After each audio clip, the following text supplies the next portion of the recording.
Simple lang ang buhay ni Jose at ng kanyang lola na si Aling Luz.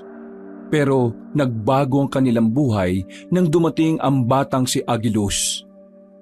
Isang araw na natagpuan nilang naghihingalo sa gitna ng kagubatan. Kahit nataliwa sa paniniwala ni Aling Luz na may aswang na maaaring maging mabuti, may kung anong nagtulak sa kanya na ampunin ang bata. Sa paglipas ng ilang taon, 10 taon na ang batang aswang. Dito pa lang nila malalaman kung ano ba talaga ang tunay na nangyari nang magbalik na ang alaala ng bata. Ang bata pa lang ito ay ang tagapagmana ng espada ng mga aswang. Ang espada na papaslang sa masamang aswang na si Carlos. Papatayin ng mga masasamang aswang ang bata para wala nang gagamit ng espada. Sa ganitong sitwasyon, malalagay ang buhay ng maglola sa alanganin. Ganon din ang buhay ng karamihan. Ano nga kaya ang mangyayari sa kanilang kapalaran sa oras na makadaupang palad na nila ang mga aswang? Matutulungan kaya sila ng batang si Agiluz? O magtatagumpay ang kasamaan ng aswang na si Carlos? Ang kapalaran ng ating mga bida ay malalaman natin sa pagpapatuloy ng ating kwento. Dito lang sa nag-iisang tambayan ng ating nag-iisang channel, ang mga kwento ni Kabanong.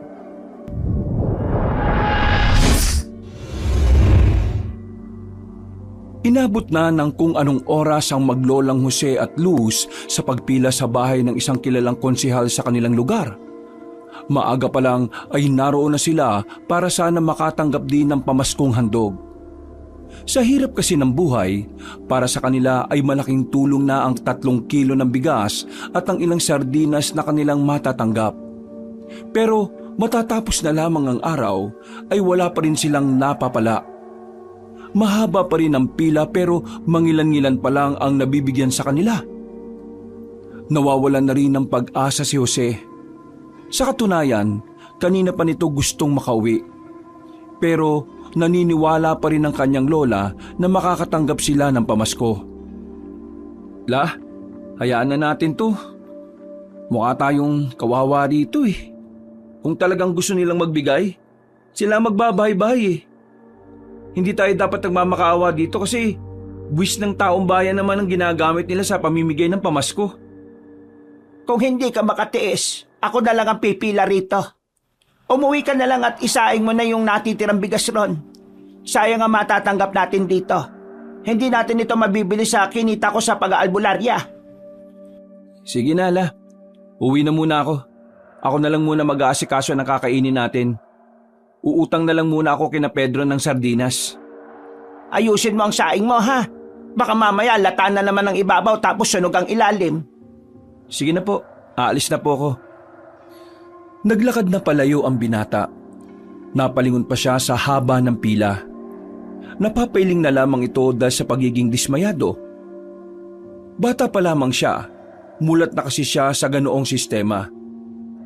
Iritang-irita siya sa mga politiko na ginagawang kawawa ang mga tao para sa kakarampot na halaga. Busy tong mga to eh. Nung nangangampanya pa lang, ang babait. Nagagawa pang humarap sa mga tao. May nalalaman pang pasayaw-sayaw. Pero ngayong nanalo na, hindi na makalabas ng bahay. Hindi naman maramdaman sa munisipyo. Mas madalas pang matulog kaysa maglingkod. Tapos mamimigay na lang ng pamaskong handog. Maghihintay pa ng sobrang tagal ang mga tao.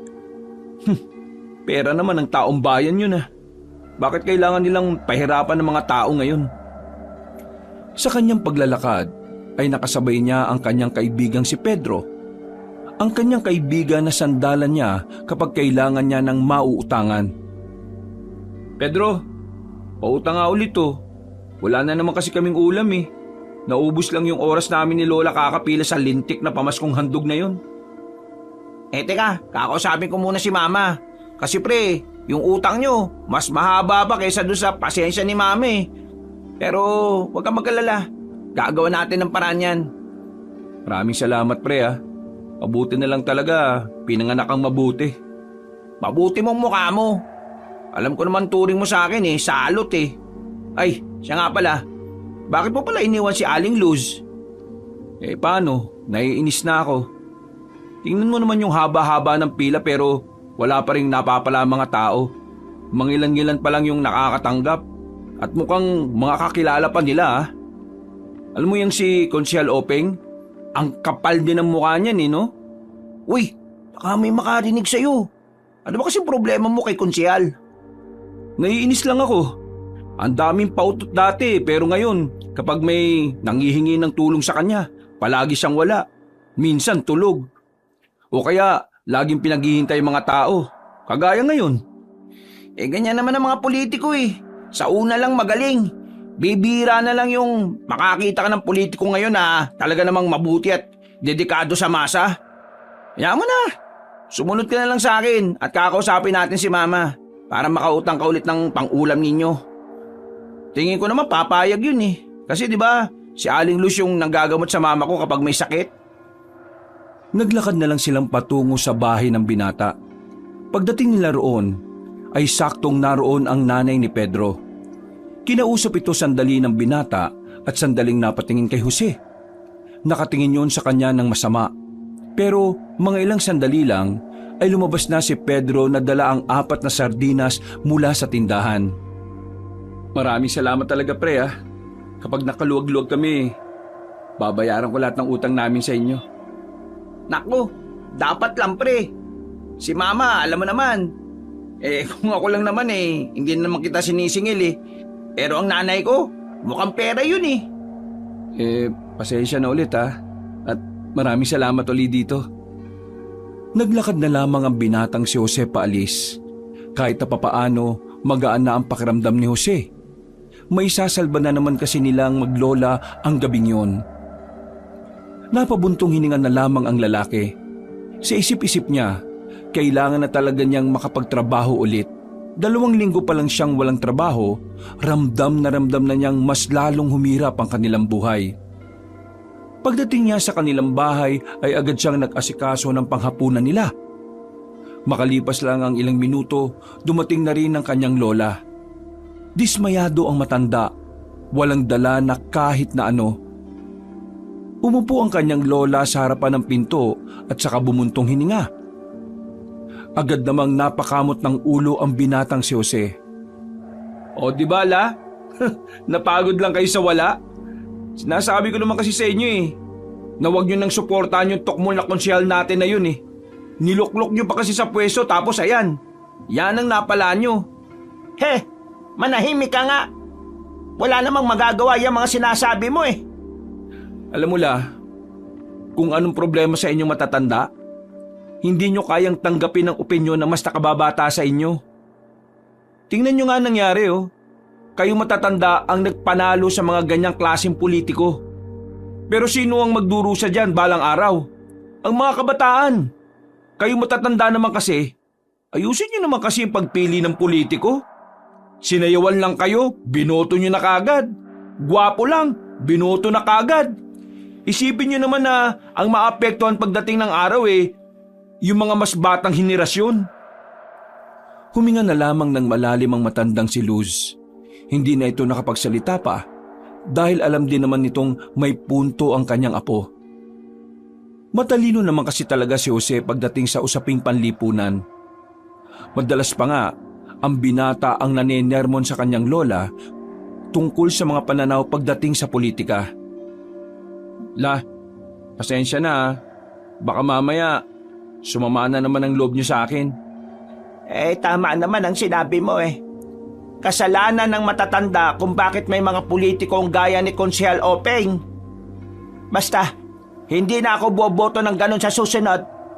Mas pag-iigihan ko na ang pagpili. Yan ang gusto ko sa inyo, Le. Nakikinig ka sa apo mong pogi. Sus, pinagsasasabi mong pogi. Wala ka pang may pakilala sa akin na babae? Natawa na lamang silang maglola noong mga sandaling yon. Maya-maya ay sabay na rin silang kumain. Matapos yon, si Jose na rin ang nagkusang linisin ang kanilang kusina sa labas. At isinabay na rin niya ang bakuran nilang ilang araw ng walang walis-walis. Dakong 10:00 ng gabi, muli siyang lumabas ng bahay. Pupuntahan niya sana si Pedro sa tindahan para sana makitambay.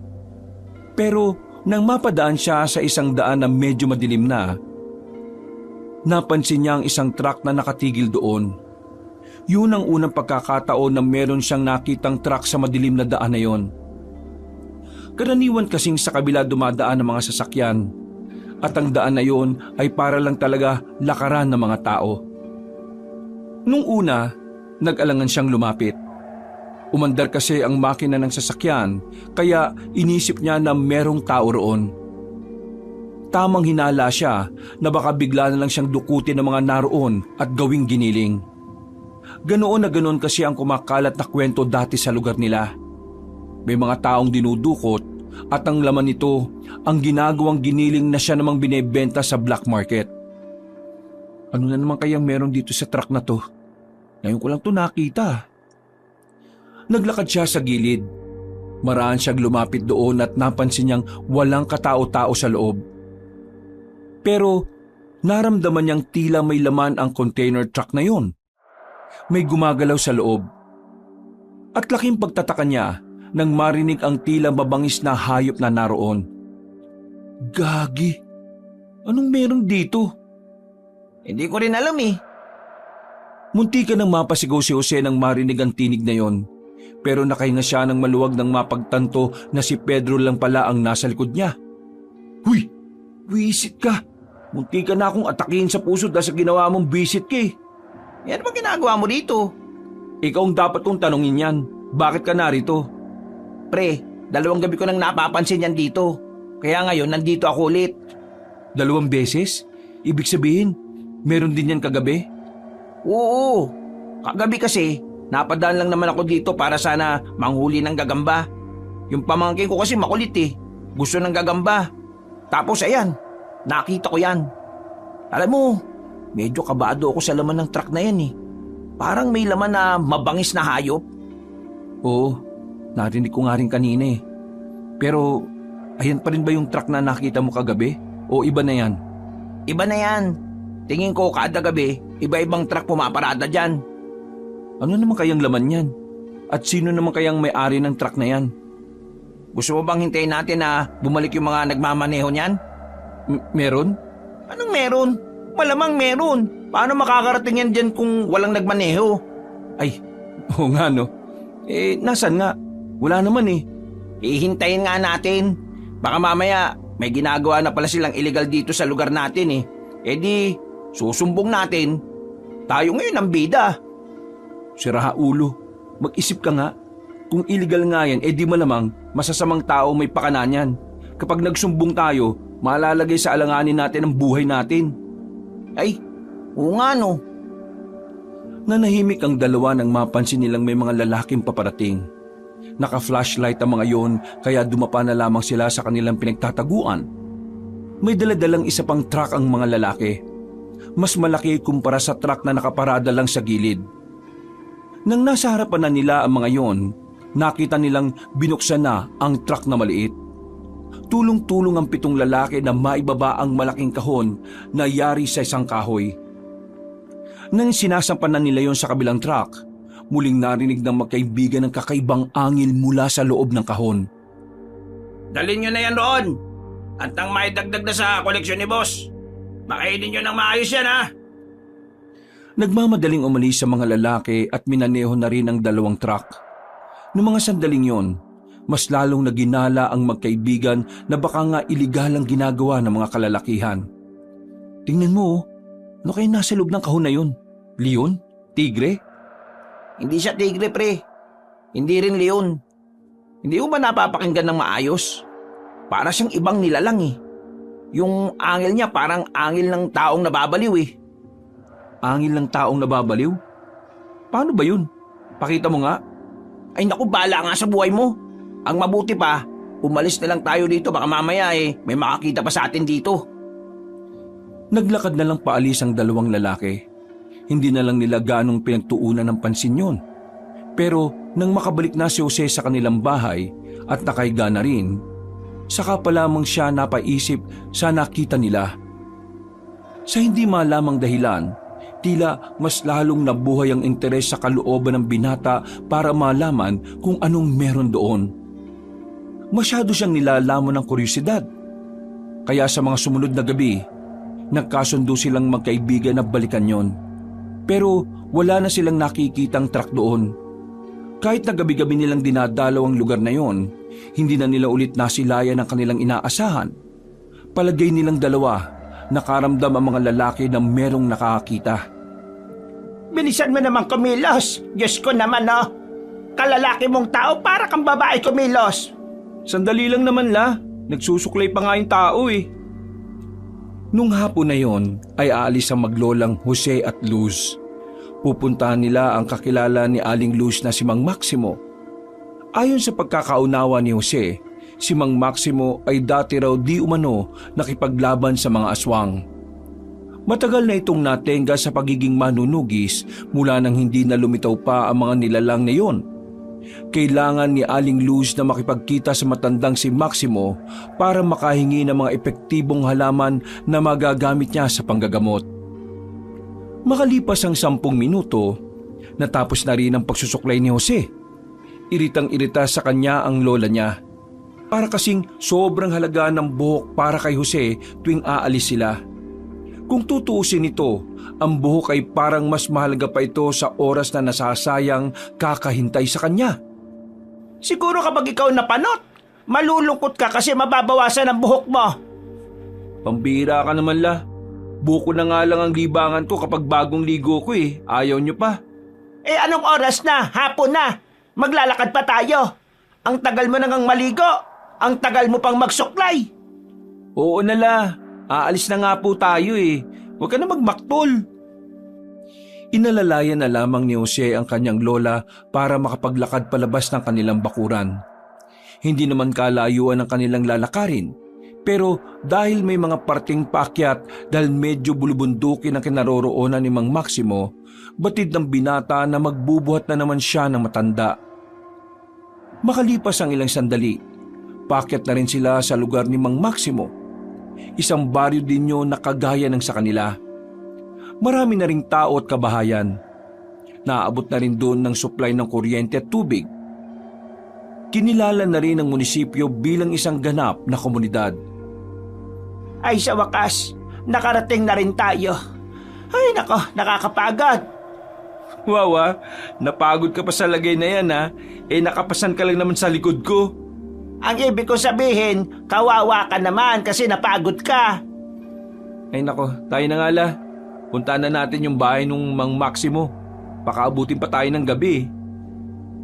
Naglakad na ang dalawa at hindi nagtagal, nakarating na rin sila roon. Inabutan nilang nag-iinom ng lambanog ang matandang lalaki. Namumula na ang mukha nito. Sigurado ka bala? Mukhang lasing na si Mang Maximo oh. Makakausap pa ba natin yan na matino? Hindi nalalasing ng alak si Maximo. Kilalang kilala ko ng lalaking yan. Hindi nalalasing? Paano mangyayari yun? Meron bang ganun tao? Halika. Nauna nang naglakad na matandang babae na si Aling Luz. Nang nasa bakuran na sila, napansin na sila ni Mang Maximo. Sandaling binitiwan ni Mang Maximo ang hawak-hawak nitong alak. Humarap ito sa kanila at napangiti na malapad. Lasbiminda. Kahit na matanda ka na litaw pa rin ang kagandahan mo ha. He, manahimik ka. Kung ano-ano na naman yung pinagsasasabi mo porque nakainom ka. Hindi ako nagpunta rito para makipaglukan sa'yo ha. Nandito ako kasi nag-usap tayo nung nakaraan na ibibigay mo sa akin yung mga mabibisang halamang gamot. Di ko na ba nakakalimutan ng usapan natin nung nakaraan. Sadyang natutuwa lang ako sa ganda mo na walang kupas. Pero teka, sino tong kasama mo? Ay, siya nga pala. Siya si Jose, ang sinasabi ko sa iyong apo ko. Jose, alam mo bang itong lola mo sobrang ganda nung araw. Isa ako sa mga nanligaw dyan kaso binasted ako nito Sinagot niya yung lolo mo. Siyempre, mapagparaya naman ako kaya hinayaan ko na lang. Hoy, ano ba? Pag-uusapan pa ba natin yung nakaraan? O pag-uusapan natin yung ipinunta ko rito? Ikaw naman, Mainipin ka talagang tao. O sige na, Jose. Iwanan mo na muna kami. Pumunta ka na muna ron sa gilid ng bahay namin. May makakausap ka dyan para hindi ka naman mainip kakahintay. Naglakad na lamang ang binata patungo sa direksyon na sinabi ng matandang lalaki. Pagliko niya sa gilid ng bahay, nakita niya ang isang dalagang maputi. Maganda at mahaba ang buhok. Maamo ang mukha nito. At ang mga mata ay parang nangungusap. Napatigil siya sa paglalakad nang magtama ang kanilang paningin. Hindi maunawaan ng binata kung ano ang kanyang nararamdaman. Hindi naman sinabi ni Lola na may magandang babae pala rito. May sinasabi ka ba? Ha? Hindi, wala. Ang sabi ko, kung pwede lang dito muna ako. Sabi kasi ni Mang Maximo, dito na raw muna ako eh. Ikaw ba yung apo ni Aling Luz Viminda? Oo, ako nga. Manahimik ka dyan. Ayoko na maingay kapag naglalaba ako. Sinunod ng binata ang sinasabi ng babae. Hindi siya nagsalita hanggang sa sunduin na siya ng kanyang lola. Dala na ng matandang babae ang mga halamang gamot na nakalagay na rin sa bayong. Napakamot na lamang sa ulo ang binata. Hindi man lang niya nakausap na maayos at matagal ang babaeng si Melanie. Anong pangalan nung apo ni Mang Maximo? Melanie, bakit? Type mo ba? Bakit hindi mo naman kasi sinabi agad na may ganong klase ng apo pala siya? Sus, type mo lang si Melanie. Oo sa buong buhay ko ngayon lang ako nakakita ng maganda Sinasabi mo ba na puro pangit ang nasa baryo natin? Parang ganun na nga po. Magtino ka. Matinong babae yon. Pero mabagsik si Melanie. Yun nga ang gusto ko babaeng mabagsik. Sira ulo. Ibang bagsik atang iniisip mo Si Melanie, mas magaling pa siyang manunugis kaysa sa lolo niya. Napanganga na lamang ang binatang si Jose sa sinabi ng kanyang lola. Ang unang pumasok sa utak niya, mala Amazona ang datingan ni Melanie. Ganun pa man, mas lalo siyang ginanahan. Ang gusto kasi niya sa mga babae ay yung mga babaeng matatapang at kayang tumayo sa sariling mga paa. Habang naglalakad sila ng kanyang lola sa gilid ng kalsada, meron silang nakitang batang lalaki na tumatakbo. Iika-ika ang batang lalaki. Nakalaunan, bigla na lamang bumagsak sa lapag. Nag-aalala ang matandang si Luz nang makita yon. Nagmamadali itong makalapit. Nakita nila ang batang lalaki na maraming sugat, maraming kalmot sa katawan, duguan at wala ng malay. Baka mamaya tayo pa mapagbintangan dyan Tumawag na lang tayo ng pulis. Hindi natin pwedeng iwan ang batang ito rito. Nakikita mo naman ang kalagayan niya Hindi ka ba naaawa? Tara, tulungan mo ako. Dadali natin sa ospital yan? Alam mo namang wala tayong pera. Dadali natin sa bahay. Ako ang gagamot dyan. Bilisan mo na. Ang dami mo pang sinasabi. Napilitan na lamang ang lalaking si Jose. Kahit naduguan ang batang nasa harapan niya ay binuhat na lamang niya yon. Mabilis silang naglakad. Halos tumatakbo na nga rin. Dumaan sila sa daan na wala ng gaanong tao. Doon ang daan kung saan nila nakita ni Pedro ang truck na nakaparada. Madali silang nakarating ng kanilang bahay nang walang nakakakitang tao. Agad na inihiga ni Jose ang batang lalaki na wala pa ring malay. Inihanda niya ang lahat ng gagamitin ng kanyang lola. Habang sinusuri naman ni Aling Luz ang sugatan na bata. Nang ayos na ang lahat, mabilis na inasikaso ni Aling Luz ang bata. Gamit ang mga natitira niyang panggamot, binigyan niya ng paunang luna sa mga tinamong sugat ng batang lalaki. Tumagal ng halos 1 oras bago natapos yon.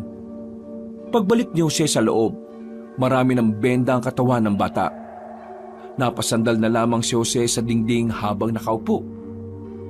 Ano na naman pumasok sa isip mo, Alam mo namang pwede tayong mapahamak sa kanya. Alam ko. Alam kong baka mamatay ang batang ito at baka tayong mapagbintangan. Pero nakita kong lumalaban siya. Kaya dapat ko siyang iligtas. Kapag naging albularyo kay maiintindihan mo rin ako. Pero hindi bale, maayos rin naman ang mga sugat na niya. Nalinis ko na rin. Tingin mo la, saan niya kaya nakuha yung mga sugat niyang yan? Ang dami, hindi normal.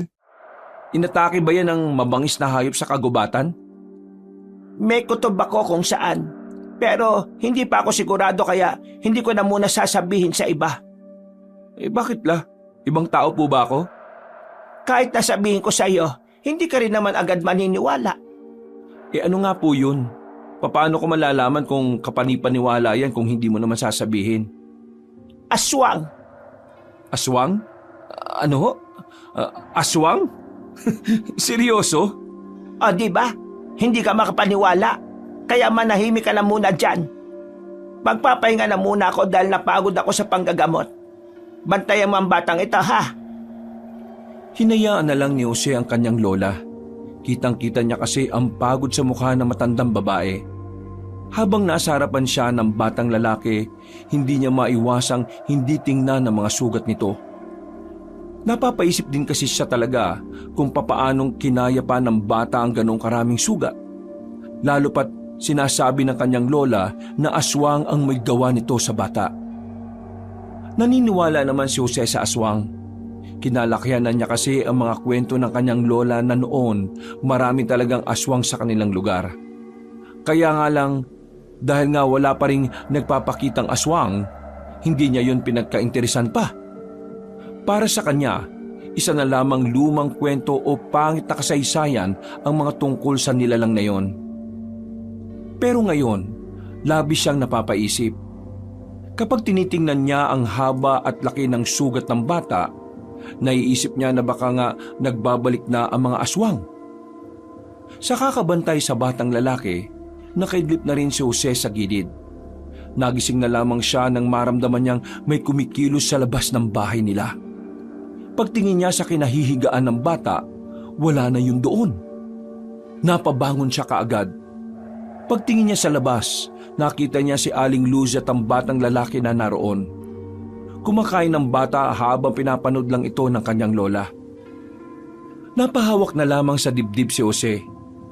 Kinabahan siya dahil ang akala niya ay nawawala yun. Hindi niya rin alam kung bakit ganun na lamang ang kanyang pag-aalala. Mag-uumaga na.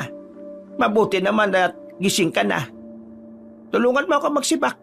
Marami tayong ilalaga na halaman. Akala ko naman kung saan na napadpad ang batang yan. Nagising ako kanina. Nakita ko siyang gising na rin. Pinipilit makatayo. Nangihina dahil sa gutom. Kaya ayan, nilagaan ko ng karne. Buti na lang napadaan dito si Maximo. Binigyan ako ng baboy. Yung kalahati, pinakain ko rito. Yung kalahati, ulam natin mamaya. Hey bata, ano bang pangalan mo? Tumingin na muna sa kanya ang batang lalaki na parabang inaalam kung mabuting tao siya. Tumingin din ito sa kanyang lola at bigla na lamang nagkaroon ng pagkabahala sa muka. Huwag ka mag-alala, mabuting tao si Jose. Mukha lang hindi. Wow, grabe ka la. Agilus po ang pangalan ko. Agilus? Ang gandang pangalan ah. Tagasan ka ba? Hindi nakapagsalita ang bata.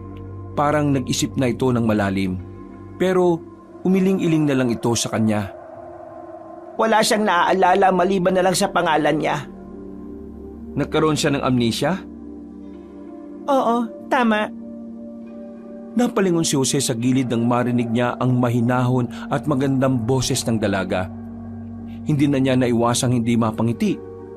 Ang makita si Melanie bago sumikit ang araw ay magandang senyales para sa kanya.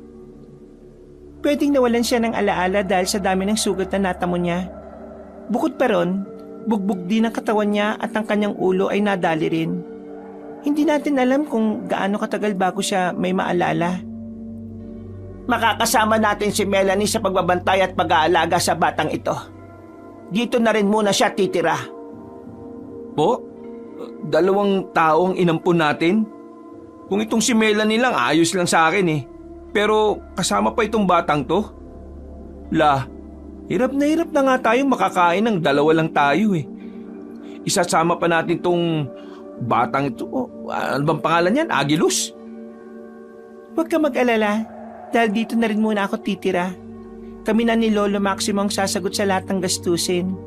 Ang mahalaga, mabantayan ng batang yan at masigurong ligtas siya sa poder natin. Teka. Sandali lang. Bakit ba parang sobrang ingat na ingat kayo rito sa batang to? Bilyonaryo ba ang tatay nito? Hindi, pero maraming humahabol sa kanya dahil sa kakaiba niyang katauhan. Ha? Sa ngayon, magiging magulo pa sa iyo ang lahat. Kaya manahimik ka na lang muna at subukan mong intindihin ang sitwasyon. Bumuntong hininga na lamang ang lalaking si Jose. Iniisip na lamang niya na maganda na rin ang nangyari. Ang mahalaga, makakasama na niya sa iisang bahay ang magandang babae na si Melanie. Kinaumagahan, agad niyang kinuwento sa kanyang kaibigan ang mga nangyari. Kahit si Pedro ay hindi rin makapaniwala na sa wakas, meron na rin magandang babae sa kanilang baryo. Ayos! Jackpot ka, pre! Makakasama mo pa sa iisang bahay, ha? Araw-araw mong makikita. Sigurado, araw-araw ka rin mag-aano. Uy, naan mo nga ang boses mo. Baka mamaya marinig ka pa ng mga tambay dyan eh. Mapormahan pa si Melanie. Pero pre, may kukwento rin ako sa iyo, ha? Saka na yan, good mood ako ngayon eh. Yung truck na inaabangan natin kagabi nandun ulit. Sa pagkakataon na yon, pre, narinig ko na naman yung angil ng mabangis na hayop. Napahinga na lamang ng malalim si Jose. Nawala kasi agad ang kaligayahan niya nang matuunan naman ang interes niya sa bagay na yon. Alam mo, pre, eto ayaw ko sanang sabihin kasi hindi ko alam kung makukumbinsi kita eh. Alam mo, pakiramdam ko, aswang yung nasa loob ng mga kahon na yon. Tungkol dyan sa aswang na yan, pre, may sasabihin din ako. Pero wag ka na lang sanang maingay O sige, pre, ano ba yon? Hinila na muna ni Jose ang kanyang kaibigan patungo sa likuran ng nakaparadang jeep. Nang masiguro na nitong walang makakarinig, ay saka na sinabi ni Jose ang nangyari. Kahapon, habang pauwi kami ni Lola, meron kaming nakitang batang sugatan. Dinala namin sa bahay at ginamot ni Lola. Alam mo ba kung ano raw yung umatake sa bata? Ang sabi ni Lola, aswang daw. Ang daming sugat, pre. Ang daming kalmot. Basta, lupay pa yung bata kagabi. Tapos, ang ipinagtataka ko, kaninang alas 5, nakakatayo na. Totoo ba yung mga pinagsasabi mo? Parang ang imposible kasi na yung bata aatakin ng aswang tapos makakatakbo pa. Totoo nga. Gusto mo bang pumunta sa bahay ngayon para makita mo yung bata? Oo, sige. Para makita ko na rin si... Oo. Wag na lang pala. Baka mamaya pormahan mo pa. Sige na, uwi na ako. Uy! Sandali! Habang naglalakad, nakita ni Jose si Konsehal Openg sa isang kanto. May kinakausap itong mga lalaki na mga nakajacket na itim. Kasama rin ni Konsehal ang mga tauhan nito. Nung una, akala niya nangangampanya lang. Pero naalala niyang malayo pa pala ang eleksyon. Hindi rin naman pwedeng mamigay ng pamasko kasi alam niyang barat ang konsehal. Hanggang sa nakita na niyang may inabot na sobre sa mga lalaki. Lumingon-lingon si Jose sa paligid. Siya lang ang taong nakakakita. Napasiksik siya nang makita niyang papalapit na ang konsehal. Nang makaligpas na ang mga yon, ay saka lamang siya nakahinga na maluwag. Ay nako, parang kilala ko yung mga yun Parang sila yung mga lalaki sa truck. Ano kayang transaksyon sa kanila ni Konsehal Openg? Hindi na siya nagtagal sa kanyang kinalalagyan. Dali-dali na lamang siyang umuwi sa kanila. Pagdating niya sa bahay nila, inabutan niyang naglalaro sa bakuran ang batang si Agilus. Nanlaki ang kanyang mga mata nang mapansing tila gumaling na agad ang mga sugat sa katawan ng bata. Nagmamadali siyang pumasok sa loob. Sakto namang naghihiwa ng gulay ang matanda at pati na rin si Melanie. Sabihin niyo nga sa akin, anong klaseng tao ba si Agilus? Bakit parang gumaling na agad yung mga sugat niya? Puro peklat na lang eh. Nagkatinginan si Aling Luz at Melanie. Sumenyas ang dalaga sa kanyang lola. Hindi rin namin inaasahan na gagaling ang sugat niya.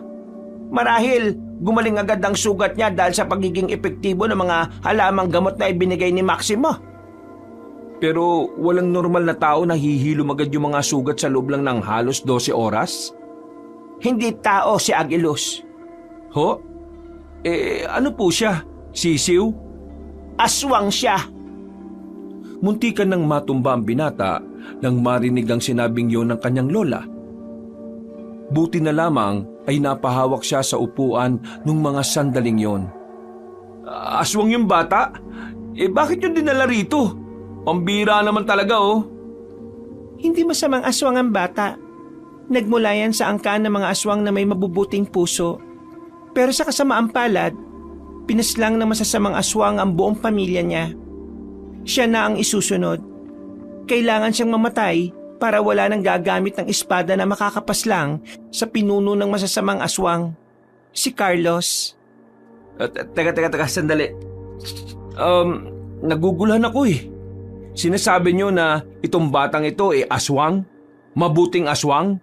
Tapos, may masasamang aswang na gusto siyang patayin para alin?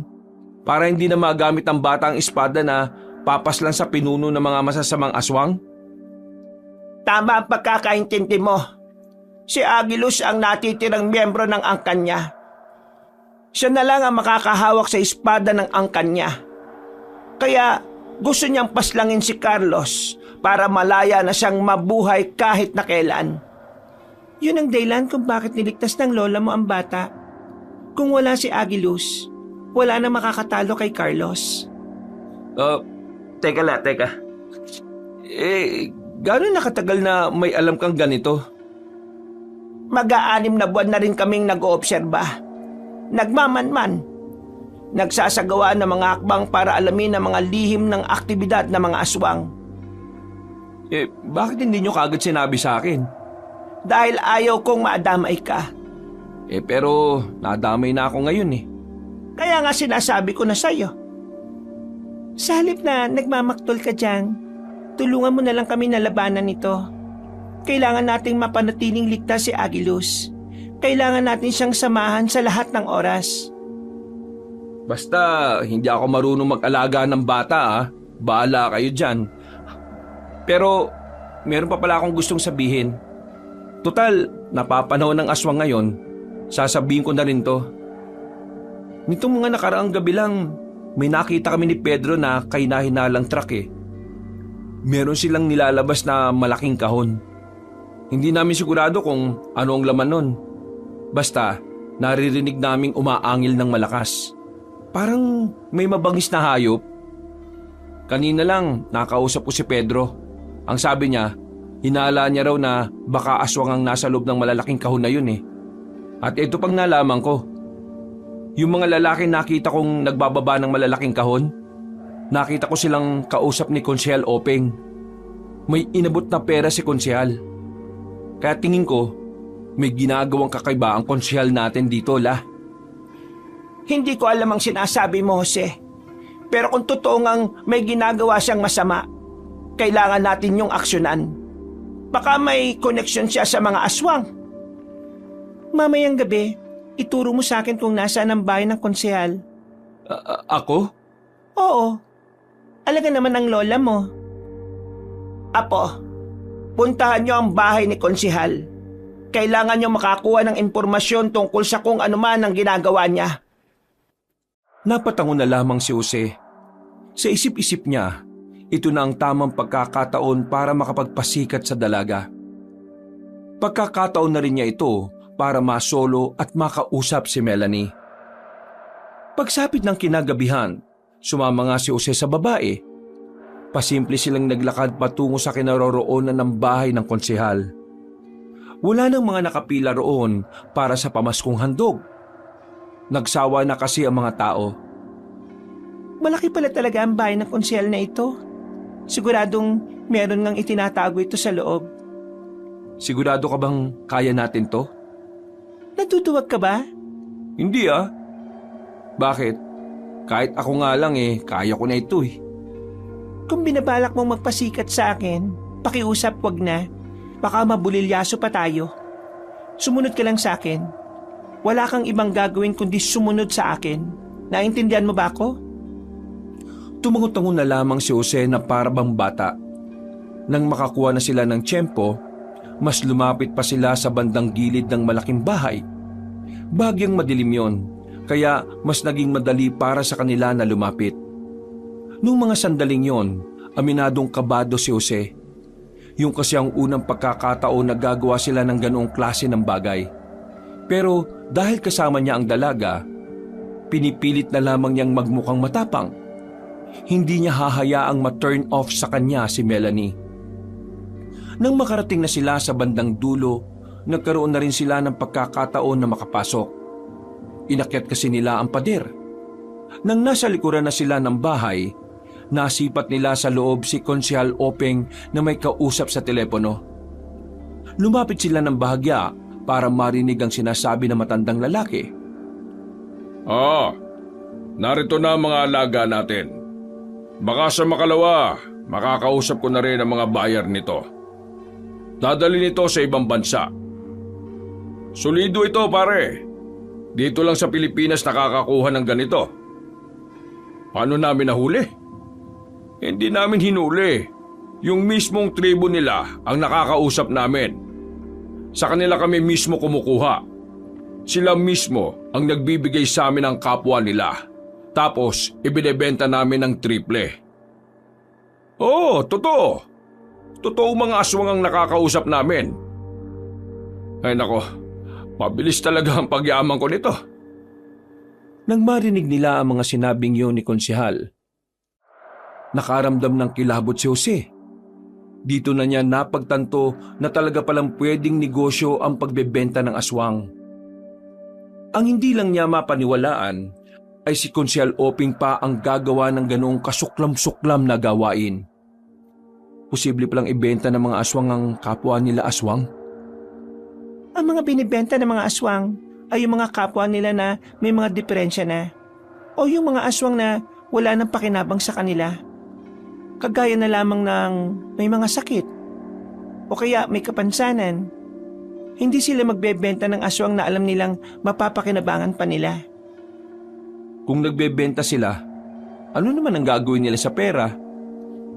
Isa lang ang nakikita kong dahilan. Gagamitin nila ang pera para makapagparami. Para magkaroon ng mga bagong aswang na gagamitin nila laban kay Agilus. Ha? Anong gagawin natin ngayon? Kailangan malaman ito ni Lolo.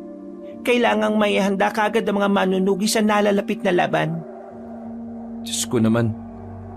Pahiga-higa lang ako sa bahay nitong nakarang araw. May nangyayari na palang ganito. Ikaw, kailangan mo magsanay. Kailangan mong tumulong. Kung gusto mong mapansin kita, dapat magkaroon ka ng kwenta sa misyon na ito. Ha? Sige na nga. Natahimik silang dalawa nang makita nilang napatingin sa direksyon nila ang matandang lalaki. Bago pa sila makita ng konsehal, nagmamadali na silang makaalis doon. Nakahinga lang ng maluwag si Jose nang tuluyan na silang makalayo. Napahawak na lamang sa dibdib ang binata. Nang bumalik na sila sa bahay, agad na sinabi ni Melanie ang nalalaman nila. Maya-maya lang, umalis ito para ihatid ang balita kay Mang Maximo. 3 na lamang silang naiwan sa bahay kasama ang batang si Agilus. Gusto ko pong humingi ng tawad. Hanggang ngayon, hindi ko pa rin po alam kung saan ako nagmula eh. Pero ang pagkakaalam ko po, aswang po talaga ako. Hindi ka naman namin minamadaling makaalala. Pero kapag nakaalala ka na, ituturo mo sa amin kagad kung nasa ng espada na makakapas lang sa pinuno ng mga aswang. Tutulungan ka naming makuha yon. Kumusta na mga sugat mo? Magaling na po ang mga sugat ko. Ganito po pala kapag aswang, mabilis gumaling ang sugat. Espesyal na aswang ka, iho. Kaya nagpapasalamat ako dahil napunta ka sa kabutihan. Pwede ko po ba kayong tawaging Lola? Hoy, Ako lang ang nag-iisang apo niya, no? Oo naman, pwedeng-pwede. Total, nakakamiss din naman na magkaroon ng apo na bata. Hindi yung matanda na pasaway. Kung kaya pasaway dyan la, bumoboto ka ng mga maling politiko eh. Pinapangako ko po na kapag bumalik na ang alaala ko, tutulungan ko po kayong talunin ng mga masasamang aswang. Huwag ka magmadali. Kailangan mo lang magpahinga. Sa ngayon, kami na muna ang bahala. Hinaplos na matandang babae ang buhok ng batang si Agilus.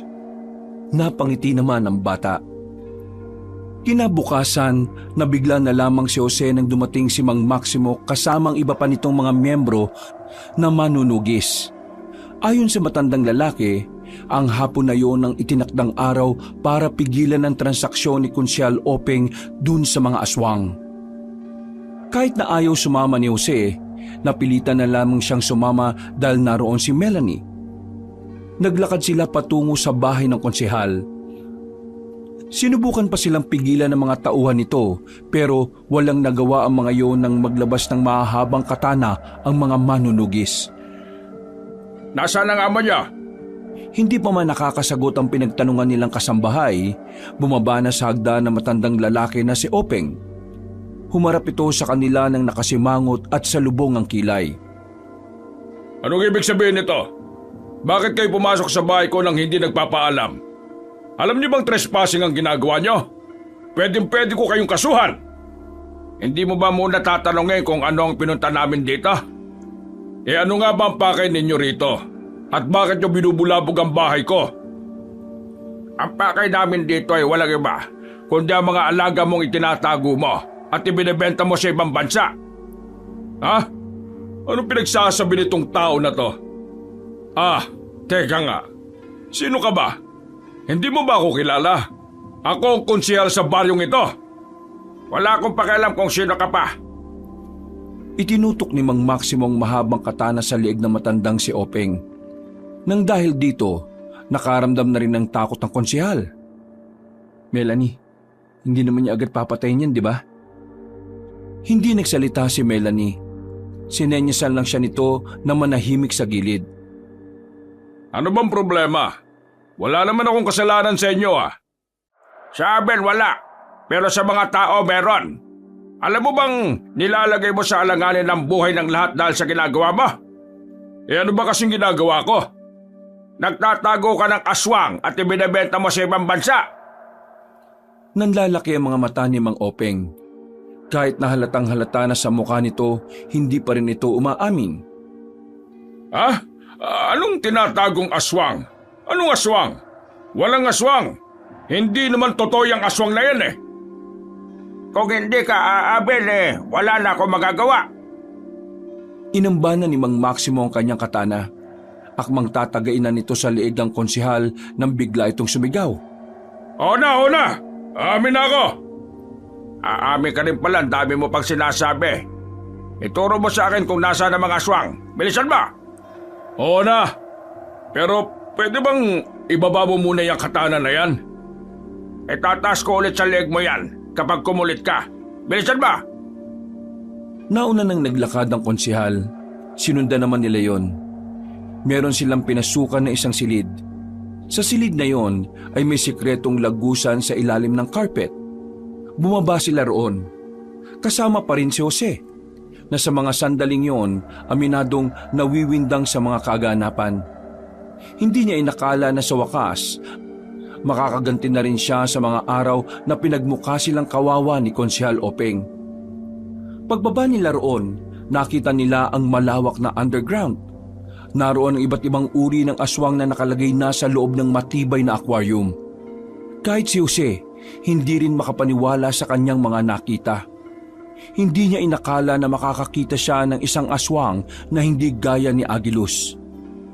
Ito na ba lahat yan? Ito na lahat. Wala na akong tinatagong iba. Ito na talaga. Pwede bang magtira kahit dalawa? Business ko kasi. Manahimik ka! Konsehal ka pa naman pero napakawalang kwenta mong tao. Mas mahalaga pa sa yung pera kaysa kaligtasan ng mga tao. Nakakaya ka! Lo, Simulan na natin ang pagpatay sa mga aswang na yan. Sandali lang, hoy! Huwag ka nang makulit kung ayaw mong isunod kita sa mga yan. Ang kapal din pala ng mukha mo, Konsyel, no? Ang barat mo na nga, may ginagawa ka pang katarantaduhan. At sino ka naman? Sino ako? Isa lang ako sa mga taong magiging masaya kapag wala ka ng posisyon. Sinimulan na ng mga manunugis na paslangin ng mga aswang sa pangunguna ni Melanie. Binuksan nila ang mga aquarium at nilagyan nila ng pausok. Makalipas lang ang halos 10 minuto, lahat ng aswang na naroon ay nagkandamatay na rin. Walang tinira kahit na isa. Sa isang iglap, naglahong parang bula ang mga pinaghirapang negosyo ng konsehal. Ngayon, ituro mo naman sa amin kung saan ka kumukuha ng mga aswang. Sasabihin mo sa amin kung sino ang nakakatransaksyon mo. Ha? Hindi ko alam eh. Sumagot ka ng maayos, konsehal. Para hindi na to tumagal pa. Hindi naman ako umaharap sa mga aswang. Yung mga tao ko. Tingin nyo isusugal ko ang buhay ko para humarap sa mga halimaw na yon? Hindi. Sino ba mga tauhan mo? Sinabi ni Mang Openg ang mga pangalan ng mga tauhan nito. Sinabi rin nito kung saan matatagpuan ang mga yon. Iniwan na nila ang konsehal sa bahay nito. Iyak lang yun ng iyak na parang bata. Naunang umalis sila Melanie at Mang Maximo. Hahanapin pa kasi nila ang mga tauhan na sinasabi ni Konsehal Openg. Si Jose naman, binalikan na lamang ang kanyang lola, na sa mga sandaling yon ay binabantayan ang batang si Agilus. Anong ginagawa niyo? Naabutan niyang nakaupo ang batang lalaki sa gitna ng 4 na kandilang itim. Nakapikit ang matandang babae, pero napadilat ito nang matapos na rin ang ginagawa sa bata. Niriritwalan ko siya. Sinusubukan kong kumonekta sa isipan niya. Pero sadyang hindi kaya ng ritual na alam ko na pasukin ang utak niya. Siya nga pala. Ano naman ang nangyari sa lakad niyo? Nabisto na namin yung mga alagang aswang ni Konsehal Openg. Pinagpapapatay na ni Melanie. Ngayon, umalis sila para hanapin yung mga tauhan ni Konsehal. Yun kasi ang nakakalam kung saan makikita yung mga aswang na katransaksyon ni Konsehal Openg. Kung gano'n talagang nagsisimula na talaga ang gulo. Gulo? Kapag nalaman ng mga aswang ang ginawa natin, siguradong magpaparamdam na rin sila. Hindi sila papayag na wala rin silang gagawin. Kaya naman, sa mga susunod na araw, gusto kong doon ka na muna kina Pedro. Maging palamunin ka muna roon. Ayaw kitang madamay sa gulo. Mas gugustuhin ko pa na madamay kaysa maging palamunin. Tsaka nangako ko kay Melanie, sasama ako. Sigurado ka ba sa sinasabi mo? Hindi biro ang pagsabak sa ganitong gulo. Sasama ako, Hindi ko hayaan na mag-isa ka lang sa ganitong laban. Huwag mo ako lokohin. Magpapasikat ka lang kay Melanie. Natawa na lamang ang matandang babae sa kanya. Mga ilang sandali pa, nakabalik na rin sila Melanie. Dismayado ang maglolo dahil natagpuan nilang bangkay na ang mga tauhan ng konsehal. Mga wala na raw ulo. Hinala nila, pinaslang na ang mga yon ng mga aswang para hindi makapagsalita. Nang umalis na rin si Mang Maximo, naghanda na sila para sa kanilang pagtulog. Dakong 12:00 ng gabi, hindi pa rin dinadalaw ng antok ang binata. Nakatingin lang siya sa mga sapot ng gagamba sa ilaw nila. Pero mga ilang sandali lang, nakaramdam na rin siya na parang may mainit na dumadaloy sa kanyang tagiliran. Pagbangon niya, sa kanya lang napagtanto na ang katabi niyang si Agilus ay umihi sa higaan. Uy! Buwisit naman Buwisit! Aswang ba talaga to? Bakit umiihi sa higaan? Napabangon na matandang si Luz at si Melanie na kapwa gising na rin pala. Natatawa na lamang ang dalawa kahit na mukhang banas na si Jose. Mga ilang sandali lang, nabigla si Jose nang biglang tumayo si Melanie. Kinuha nito ang katana nitong nakasabit sa dingding. Sumenyas naman si Aling Luz sa dalaga. Anong nangyayari, May nararamdaman kaming aswang sa labas. Napatayo na rin si Jose kahit na basang-basa pa rin ang tagiliran niya ng ihi. Agad siyang sumunod sa labas at sumama kay Melanie. Naabutan niya ito, hindi pa nakakalayo mula sa kanilang bahay. Ano, nakita mo ba? Mukhang kailangan na nating umalis dito ngayong gabi. Bakit? May nagmamanman. Tingin ko, alam na nilang narito si Agilus. Papatayin nila ang bata. Di ba marami namang pangontra sa bahay? Hindi naman siguro sila makakapasok. Buti sana kung mga pangkaraniwang aswang lang ang darating. Paano kung kasama nila si Carlos na hindi naman tinatabla ng pangontra? Kaya ko siyang labanan, pero luging-lugi tayo sa dami nila. Kailangan na natin bumalik. Nagmamadaling bumalik ang dalawa sa bahay. Pinag-impake na agad nila si Aling Luz at agad namang ginising si Agilus para makapagpalit na ng suot. Si Jose naman ay nagpalit na rin ng kanyang damit. Pero dahil hindi naman siya nakapaghugas, nangangamoy mapanghi pa rin siya. Sa kailaliman ng gabi, lumabas sila ng kanilang bahay. Hawak-hawak ni Melanie ang kanyang katana. Habang inaalalayan naman ni Jose ang bata at ang kanyang lola. Habang naglalakad sila sa gilid ng kalsada, dito na nila naramdaman na parang may sumusunod na sa kanila. Kahit si Jose, naririnig na rin nila ang tila nagbubulong-bulungan. Mukhang malaking pagkakamali talagang lumabas tayo ng bahay. Mas mapapahamak tayo kung mananatili tayo ron. Isa pa, pwedeng maraming madamay na tao. Jose, ikaw nang bahala sa bata. Kami narito. Teka.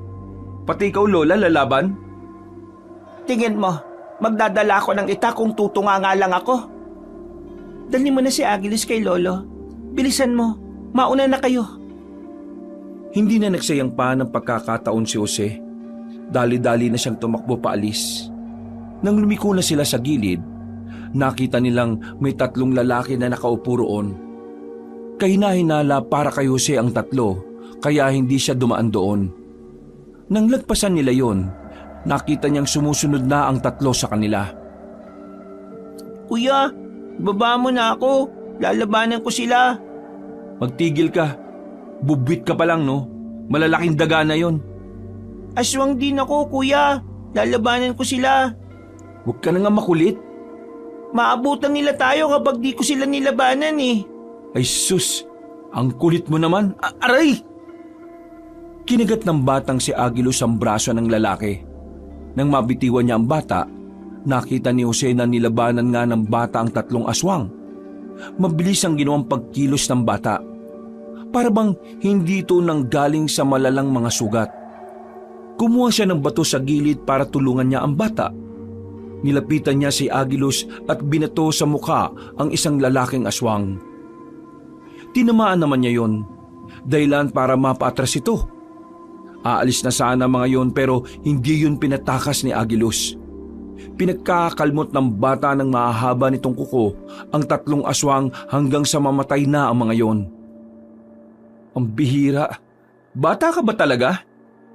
Bata lang po ako, pero ang batang aswang ay sobrang layo po sa mga normal na bata lang. Oo na. Tara na. Palis na sana sila ng mga sandaling yon. Pero natanaw nilang may mga aswang na namang paparating.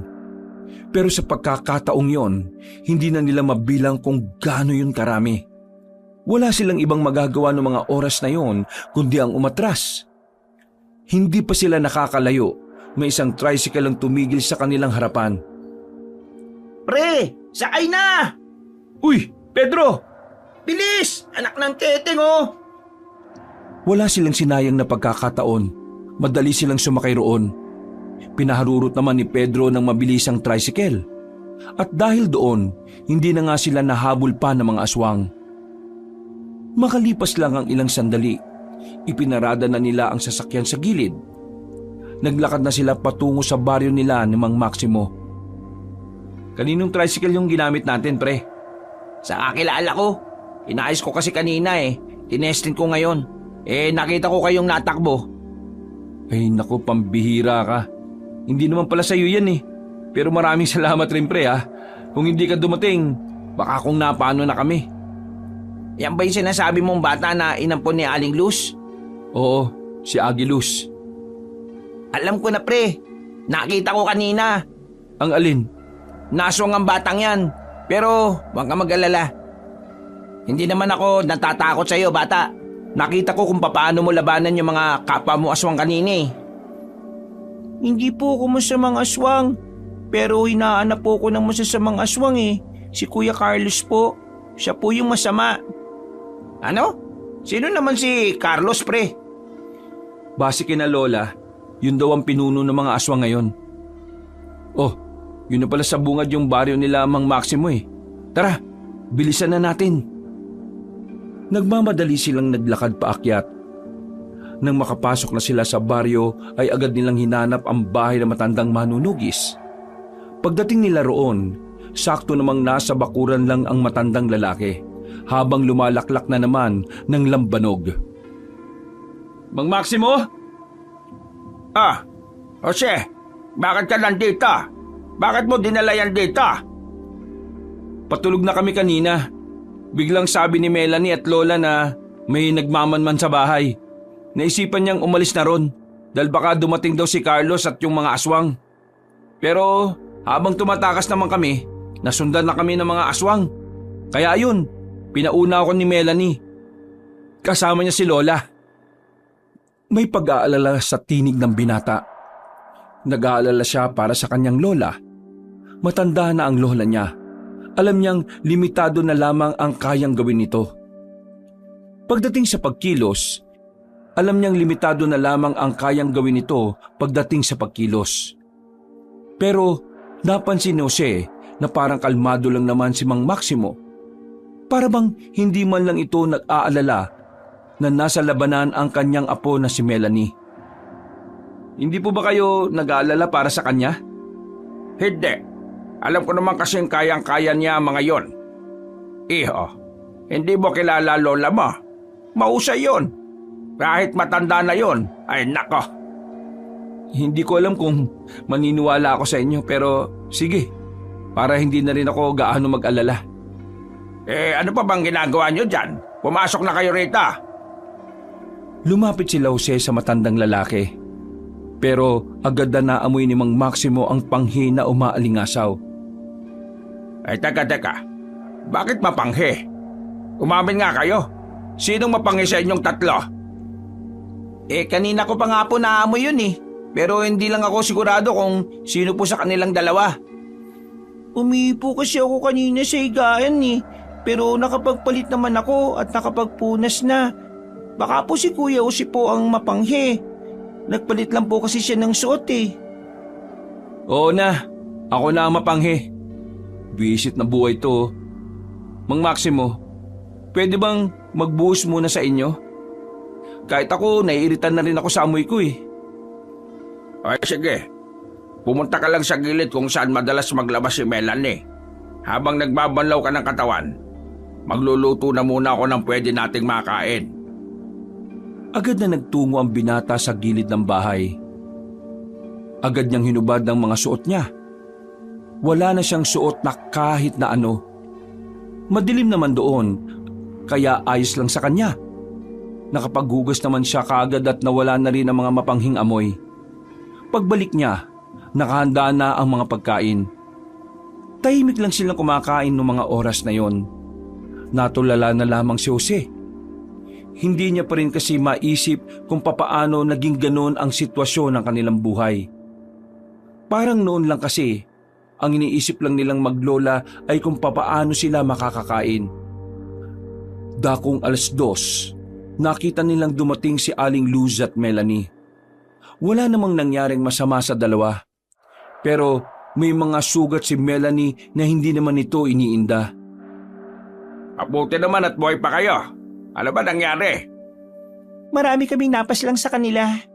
Pero marami din naman sila, kaya tumakas na lang kami. Buti na lang at naligaw naman sila. Nakakapagod. Magpapahinga na muna ako. La, ayos ko lang ba? Huwag mo akong intindihin. Ayos lang naman ako. Lola, ito pong pagkain oh. kumain na po muna kayo para lumakas po kayo. Maraming salamat, Agilos. Pero teka, bakit nandito itong si Pedro? Siya po kasi yung nagligtas sa amin eh. Dudumugin kami ng mga aswang. Buti na lang, dumating siya na dala ang tricycle. Kaya pala may nakita kaming tricycle sa babaan. Sandaling natahimik ang paligid na parabang may napadaang anghel. Mararamdaman ang kaba sa bawat isa. Dito na mas napagtanto ni Jose na nagiging seryoso na ang lahat. Dahil ayon kay Aling Luz at Melanie, si Agilos talaga ang puntirya ng mga aswang. Bukas, kailangan niyong umalis dito. Pumunta kayo sa kampo. Mas ligtas kayo roon. Pero ikaw, Jose, at total, kasama mo na rin naman ang tropa mo. Sasamahan niyo ako rito. Po? Bakit po? Anong gagawin natin dito? Nakakasiguro ako na meron akong bisita bukas ng umaga. Kailangan ko ang tulong ninyong dalawa. Kailangan ko ng alalay. Sinasabi mo bang pupunta rito si Carlos? Kukunan ko ng dugo mamaya ang batang ito. Nang sa ganon maiwan ang amoy ng bata rito. Lalabas ako bukas ng hapon. Susubukan kong pasunurin dito si Carlos. Kapag pumasok siya ng bakuran na ito, katapusan na niya. Natapos ko na ang solidong ritual na talaga namang makakaapekto sa utak niya. Sa oras na lumagpas pa siya sa guhit na yan, abay, tapos ang buhay niya sa akin. Para maintindihan niyong dalawa, ang ritual na sinasabi ni Lolo ay ang isa sa mga makalumang ritual na kung saan ginagamit lang ito sa mga aswang. Maglalagay ang magriritual ng 4 na kandilang itim na pakudrado. Ito ang magsisilbing boundary sa pagitan. Kaya ang mga kandila na yon ay di basta-basta kandila. Dahil naglalaman yon ng itim na mahika na gumagana lang kapag aswang mismo ang paggagamitan. Sigurado ka bang magiging epektibo ang gagawin mo? Hindi ka ba mapapahamak? Alam mo kung gaano kalakas ang aswang na si Carlos. Nag-aalala ka ba sa akin? Kinikilig tuloy ako. Tumigil ka nga. Seryoso akong nagsasalita eh. Luz, pinaghandaan ko ang planong ito. Halos 1 taon ko rin itong inaral. Nakakasiguro ko na ito lang ang bukod tanging ritual na tatalab kay Carlos. Kung sakaling hindi tumalab, Jose, at ikaw kaibigan ni Jose, tumakbo agad kayo. Kasi katapusan nyo na rin doon. Nagtindigan ang balahibo ni Jose ng mga sandaling yon. Maging si Pedro ay hindi na rin nakapagsalita. Parang nagsisisi na si Pedro na napasama pa sa gulong yon. Sa pagkakaalala niya, sinusubukan lang naman niya ang makina ng tricycle na ginagawa niya. Pumasok na muna sila sa loob ng bahay. Habang ginagamot ni Aling Luz ang mga sugat ni Melanie, sinubukan naman ni Jose na makaidlip. Bagsak na kasi ang mga mata niya. Pero sa tuwing maaalala niya ang banta ng mga aswang, bigla siyang napapadilat. Nagiging tamang hinala na siya sa bawat kaluskos na maririnig niya. Pakiramdam niya, anumang oras ay bigla silang malalagay sa panganib. Sa kakaisip ng kung ano-ano, hindi na namalayan ni Jose na nakatulog na pala siya. Paggising niya ay tirik na ang araw sa labas. Siya na lang pala ang natitirang nakahilata roon. Nasa labas na ang lahat at nagsisimula ng mag-almusal. Mabuti naman at gising ka na. Kanina pa kita ginigising pre, ayaw mong bumangon. Kaya kumain na lang kami kahit wala ka. Masaya naman kami kahit kami lang. Sira ulo. Sige na, maupo ka na't kumain na tayo. Nasaan naman si Melanie? Nandyan lang yon, may binili. Balita ko, may gusto ka sa apo ko ha. Tuloy ka na ba? Uy, ano bang klaseng tanong yan? Malamang oo. Nagtawanan na lamang sila ng mga sandaling yon. Kahit na papaano ay masaya naman ang kanilang umagahan. Pagkatapos noon, isinagawa na ni Mang Maximo ang pagkuha ng kaunting dugo sa batang si Agilos. Mabilis na lumipas ang mga oras. Nag-aanda na rin sila Aling Luz para sa kanilang pag-alis. Hindi sila maaaring abutin ng dilim sa daan dahil alam nilang mas magiging mahirap para sa kanila na makarating ng kampo. Kailangan nyo nang umalis habang papalubog pa lang ang araw. Sigurado ka na ba talagang mapapapunta mo rito si Carlos? Kailangan nating subukan. Kung hindi, di hindi. Ganun lang naman kasimple. Melanie, ikaw na ang bahala kay Luz at dito sa batang aswang, ha? Walang problema, Lo. Akong bahala. Jose, mag-iingat ka. Kasama naman namin si Mang Maximo kaya ayos lang naman siguro kami ni Pedro. O siya, sige na. Umalis na kayo. Baka mamaya mag-iyakan pa kayo dyan. Nagsimula na maglakad sila Aling Luz. Napakaway na lang ang matandang babae habang papalayo ang mga ito. Napabuntong hininga na lamang ang matandang si Maximo. Nakaramdam naman ng kaba si Jose nang makita niyang pati ang matandang lalaki ay hindi rin mapalagay. Kitang-kita niya rin ang pagiging kabado nito. Ikaw, anong pangalan mo? Pedro po, bakit po? Pwede ka nang umuwi sa inyo. Hindi ka dapat nadadamay dito. Tama si Mang Maximo. Sige na pre, umuwi ka na. Sigurado ba kayong hindi niyo ako kailangan? Kahit kailangan ka namin, parang hindi ko rin naman kayang isugal ang buhay mo rito. Magagalit sa akin ang mama mo kapag may nangyaring masama sa'yo. Basta, maraming salamat pre ha. Mag-iingat ka sa pag-uwi mo. Pre, ipangako mo sa akin na hindi ka mamamatay ha. Kapag nabuhay ka, papautangin kita ng maraming sardinas sa amin. Pabuhay ka lang. Sinabi mo yan ha. Nag-apir na ang dalawang magkaibigan. Nagmamadali na ring naglakad si Pedro papalayo. Inakbayan na lamang ni Maximo ang lalaking si Jose. Ngayon, tayong dalawa na lang. Ngayon mo patunayan sa akin na karapat-dapat ka para kay Melanie. Papatunayan ko talaga sa'yo. Nakarapat-dapat ako sa kanya. Kaya kailangan hindi ka lalampan-lampa, ha? Halika, dito ka sa loob. Bibigyan kita ng katana para mamayang gabi. Kapag dumating sila Carlos, may gagamitin kang matino. Pumasok na lamang sila sa loob ng bahay. Marami silang napag-usapan na kung ano-ano. Puro kalokohan. Kaya naman hindi maiwasan ng binatang matawa ng mga sandaling yon. Pero nang sumapit na ang 6:00 ng gabi, dito na naramdaman ni Jose ang labis na kaba. Nasa loob lamang sila habang nagpapalipas ng oras. Tahimik lamang na naghahasa ng katana ang matandang si Maximo. Habang nasa tabi naman ito ang pinagpatakan ng dugo ni Agiluz, isang garapon na may lamang tubig. Makailang ulit na rin napasilip-silip ang lalaking si Jose sa labas para abangan ng mga aswang. Bawat sandali, pakiramdam ni Jose ay unti-unti silang sumisilip sa kamatayan. Sa oras na malagay ang buhay nating dalawa sa alanganin, kailangan may makaligtas sa atin. At ikaw yon. Kailangan nilang malaman kung ano ang nangyari. Bakit kung magsalita po kayo, parang mamamatay na kayo? Hindi ba tatalabang ritual na ginawa nyo? Sa katunayan, hindi ko rin alam. Ito ang unang pagkakataon na susubukan ko yon. Pero ipagdasal na lang natin na sana magtagumpay tayo sa gagawin natin. Kapag nangyari to, makukulong natin si Carlos at ang kailangan na lang natin gawin kapag ganon, hintay mahanap ni Agiluz ang espada na papaslang sa kanya. Tumungon na lamang ang binata. Mga ilang sandali pa, napatingin na si Mang Maximo sa labas. Naramdaman na kasi nito ang presensya ng mga aswang. Sa pagkakataong ito ay tumayo na sila at pumwesto na sa tapat ng bahay. Hindi nagtagal, nagpakita na nga ang mga nilalang.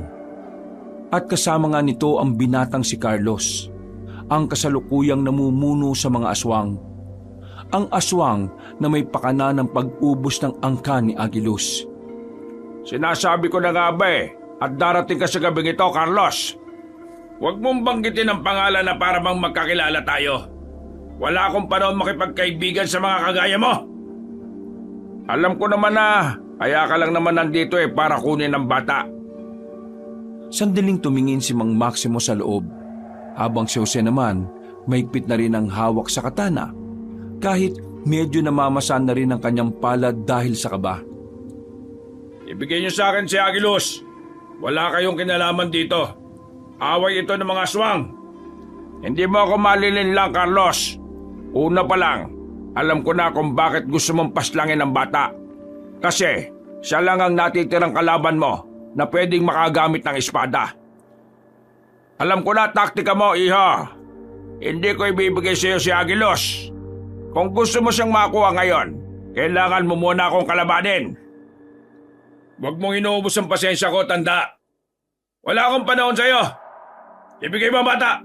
Tapos ang usapan. Wala siya rito. Pero alam ko kung nasaan. Huwag ka na magkaila. Naamoy ko na ang laman at dugo niya sa loob. Ibigay mo sa akin ang bata. Kung hindi, papaslangin ko ang kasama mong yan. Tinuro ni Carlos si Jose. Mas lalo namang kinilabutan ng binata.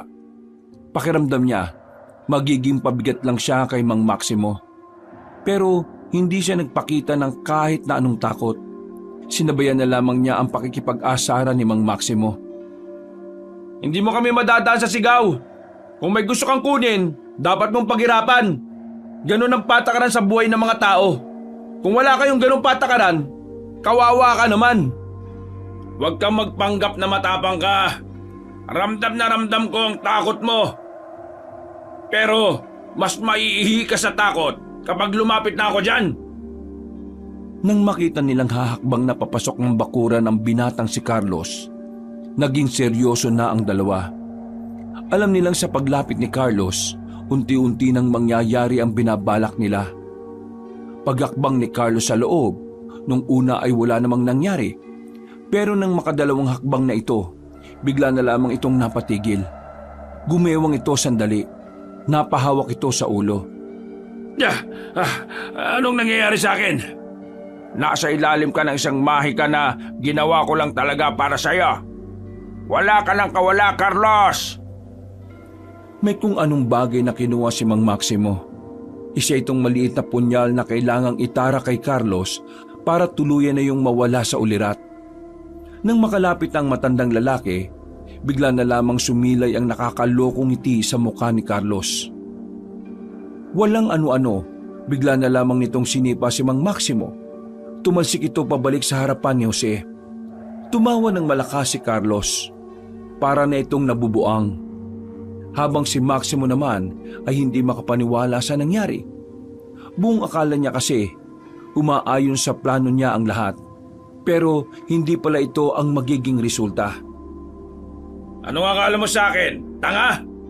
Akala mo ba hindi ko alam na may mga pautot kang nilagay dito sa bakuran na ito? Lumang tugtugin ito para sa akin, tanda. Pero huwag ka mag-alala. Para naman hindi ka malungkot.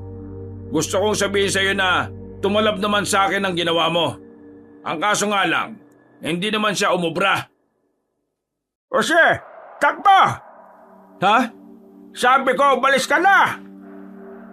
Tatakbo na sana si Jose ng mga sandaling yon, pero bigla na lamang nakalapit sa kanya si Carlos.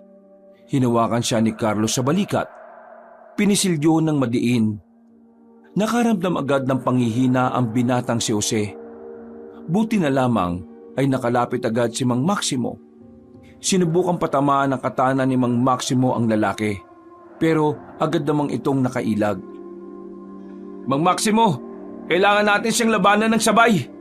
Hindi, kailangan mo umalis. Delikado ka.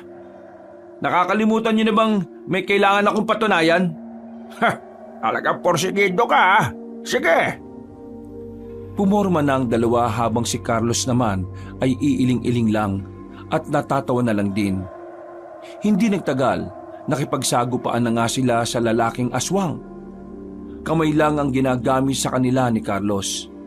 At kahit na may katana silang hawak, kitang-kita pa rin na tagilid ang dalawa sa laban na yon. Madalas lang na makailag si Carlos. Ni hindi pa nga ito seryoso sa laban. Hanggang dyan lang ba ang kaya niyong gawin para ipagtanggol ang batang tinatago niyo? Mga ibang! Bumuntong hininga si Mang Maximo nang makaramdam ng pagod.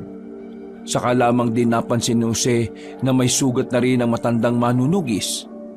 Sa mga sandaling ito, ang pagtakas na lamang ang natitirang paraan para makaalis sila ng buhay. Pero sa sitwasyon, mukhang walang balak si Carlos na paalisin sila ng buhay. Kabado, tensyonado at natutuliro na ang utak ni Jose.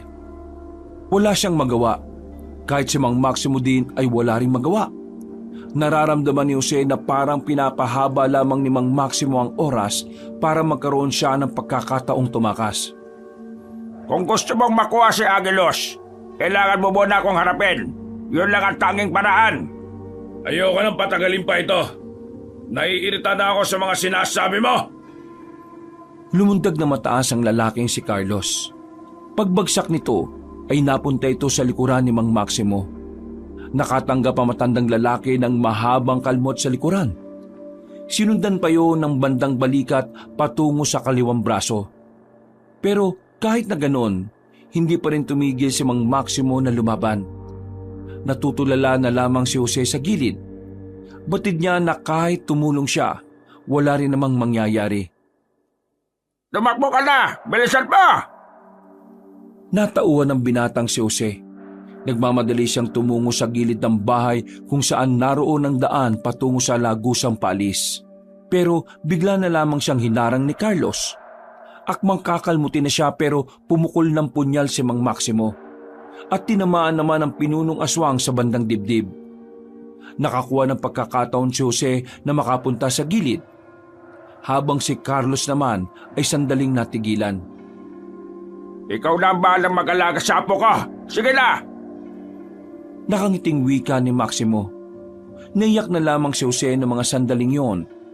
Alam niyang kapag nilisan na niya ang lugar na yon, yun na rin ang huling pagkakataon na makikita niya si Mang Maximo. Tumango na lamang siya sa matandang lalaki at dali-dali na rin tumakbo. Sinubukan pa siyang habulin ng ibang aswang pero masyadong mabilis ang kanyang takbo. Isa pa, sa dinaanan niya ay maraming nakatanim na bawang. Dahilan para hindi na siya habulin ng mga aswang. Isang oras siyang takbo ng takbo. Hindi na niya namalaya na nakarating na pala siya sa kalsada. Habang tumatakbo, bigla na lang may humablot sa kanyang lalaki papunta sa gilid. Nang mapagtanto niyang si Pedro yon, hindi na siya nagpumiglas pa. Nagtungo sila ni Pedro sa liblib at doon sila nag-usap. Natakas na ako kanina. Nakita ko yung mga aswang. Napilitan na lang ako magtago sa takot na baka makita nila ako eh. Isang oras na ako nakatago doon kanina. Hindi ko pa nabalikan yung tricycle. Yari na to. Iniwan ko si Mang Maximo habang kalaban niya si Carlos. Huwag mong sisihin ang sarili mo. Ginawa mo naman ang lahat, di ba? Yun din naman ang utos niya Kailangan masabi ko kina Melanie ang nangyari. Pero pre, hindi ko maiwasang hindi manghina at mainis. Wala akong magawa habang nakikipaglaban siya. Hindi na natin may babalik ang nangyari, pre. Ang maganda nating gawin, magpakabuti tayo sa susunod nating laban. Ibig ko sabihin, mag-practice tayo. Mag-aral tayo. Para sa susunod, may alam na rin tayo kung paano haharapin ang mga aswang na yun.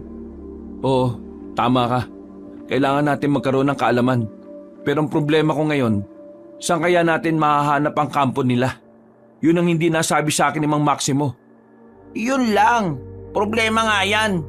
Siguro, magpalipas na lang muna tayo dito. Pagsapit ng umaga, balikan natin si Mang Maximo.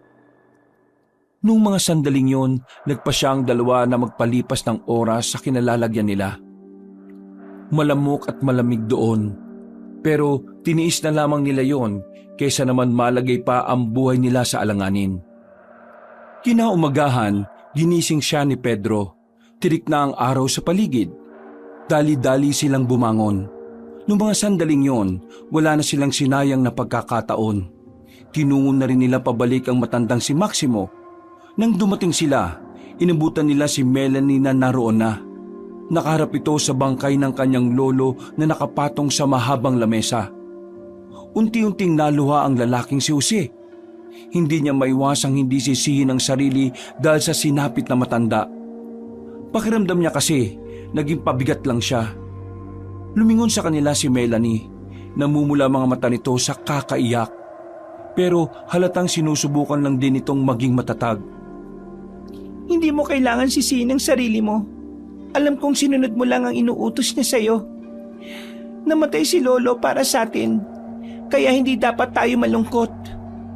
Lihim na humanga ang lalaking si Jose dahil sa pinapakitang katapangan ni Melanie. Hindi niya inakala na kakayanin itong maging kalmado kahit kitang-kita naman nila ang brutal na sinapit ni Mang Maximo. Maya-maya pa, binuhat na rin ni Jose ang katawan ni Mang Maximo at nagsimula na rin silang maglakad. Dinala nila yon sa kampo ng mga manunugis. Doon, dinasalan ng matanda at saka inilibing sa harap mismo ng kampo. Marami ang nalungkot sa pagkawala ng kanilang tinuturing na leader. At dahil wala na nga si Mang Maximo, sa puntong yon si Melanie na ang idiniklarang bagong pinuno ng samahan. Maganda tayo sa susunod na laban. Bigyan natin ng saysay ang pagkawala ni Lolo. Sumang-ayon naman sa babae ang mga kasamahan nila. Pagsapit ng kinagabihan, pinagpahinga na muna sila sa malalaking tent. Nakatulala lamang si Jose sa gilid. Nilapitan naman siya ni Aling Luz. Hindi ka pa kumakain, Apo? Wala po akong ganang kumain, La. Naiintindihan kita, Apo. Pero alam mo, sa mundo namin, ganito talaga ang nangyayari noong araw. May mawawala, may biglang mamamatay. Iiyak kami, pero kailangan naming makausad kaagad. Kasi alam namin, may mga umaasa sa amin. Sa akin, wala namang umaasa eh. Wala naman kasi akong magawa eh. Wala kang mapapala kung titingnan mo lang sa mababang paraan ng sarili mo. Kung gusto mong may magawa ka, magsikap ka. Tutal, nandito ka na rin naman. E di kailangan mong makisabay sa mga nag-iinsayo. Yun naman ang susi para may magawa ka. Kung talagang yun ang makakapagpagaan ng kalooban mo. La, gusto kong maging manunugis. Gusto kong patunayan sa sarili ko na kaya ko rin makapagligtas ng buhay. Kung noon, ayaw kitang masangkot dito. Pero ngayon, pinapayagan na kita. Gusto ko din naman kasing matutunan mong ipagtanggol ang sarili mo laban sa mga masasamang nilalang. Maraming salamat, La. Teka, nasan pala si Agilus? Nasa kabilang tent. Nilalagnat siya. Pinainom ko na kanina ng gamot pero mainit pa rin ang katawan niya. Pwede ko ba siyang makita? Puntaan mo sa kabila. Hintay na lang kita rito. Lumabas si Jose sa tent na yon at tinungo ang kinaroroonan ng bata. Gising si Agilus nang dumating siya roon. Oh, kumusta ka? Kuya Jose, sumasakit po ang ulo ko. Pinainom ka na ni Lola ng gamot. Mawawala rin yan maya-maya. Kailangan mo lang magpahinga. O kung gusto mo, kutusan kita para mawala ka agad. May mga naalala ko pero magulo eh. Teka, bumalik na bang alaala mo? Hindi pa po lahat. Pero may nakita po akong pangyayari. Inubos po nila ang buong pamilya ko. Si Kuya Carlos po. Traidor po siya. Pinaslang niya po ang buong pamilya ko. Hindi na nagsalita pa si Jose. Wala siyang masabi dahil hindi niya alam ang nararamdaman ng bata. Nakaramdam na lamang siya ng awa rito. Yung espada, kailangan ko mahanap. Yun lang pong natatanging paraan para matalo natin si Kuya Carlos. Kailangan kong maalala yun. Agilus, huwag mo na munang pilitin hanggat hindi mo pa kaya. Lalo ka lang makakasakit niyan.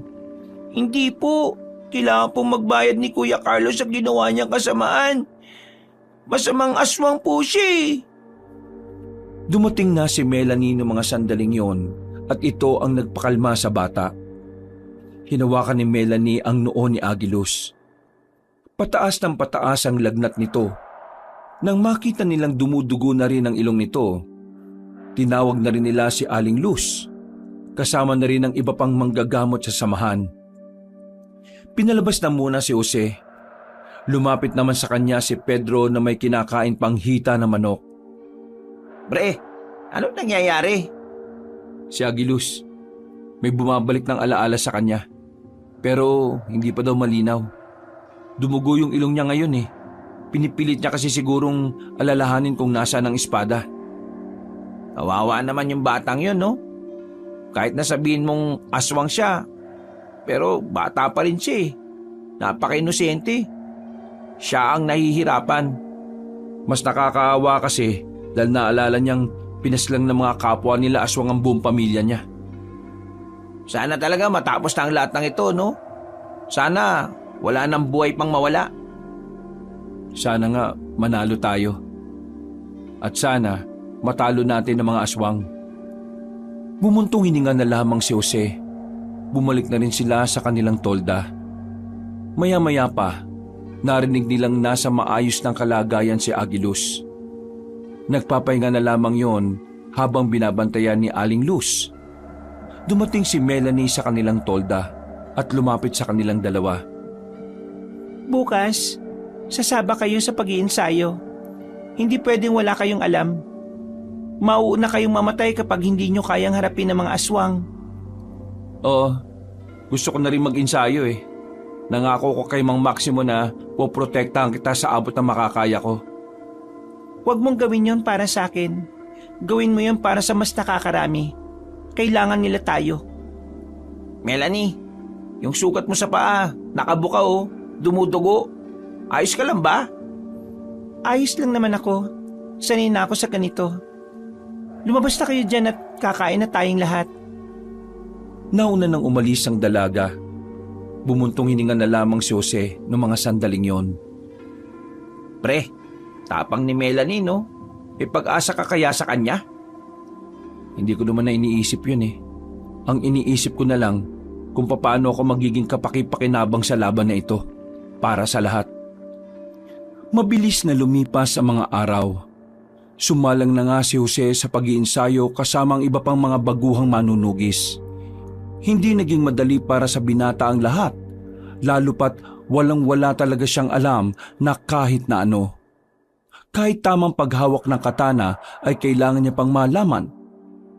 Sugatan ng kamay, paa at tuhod ni Jose.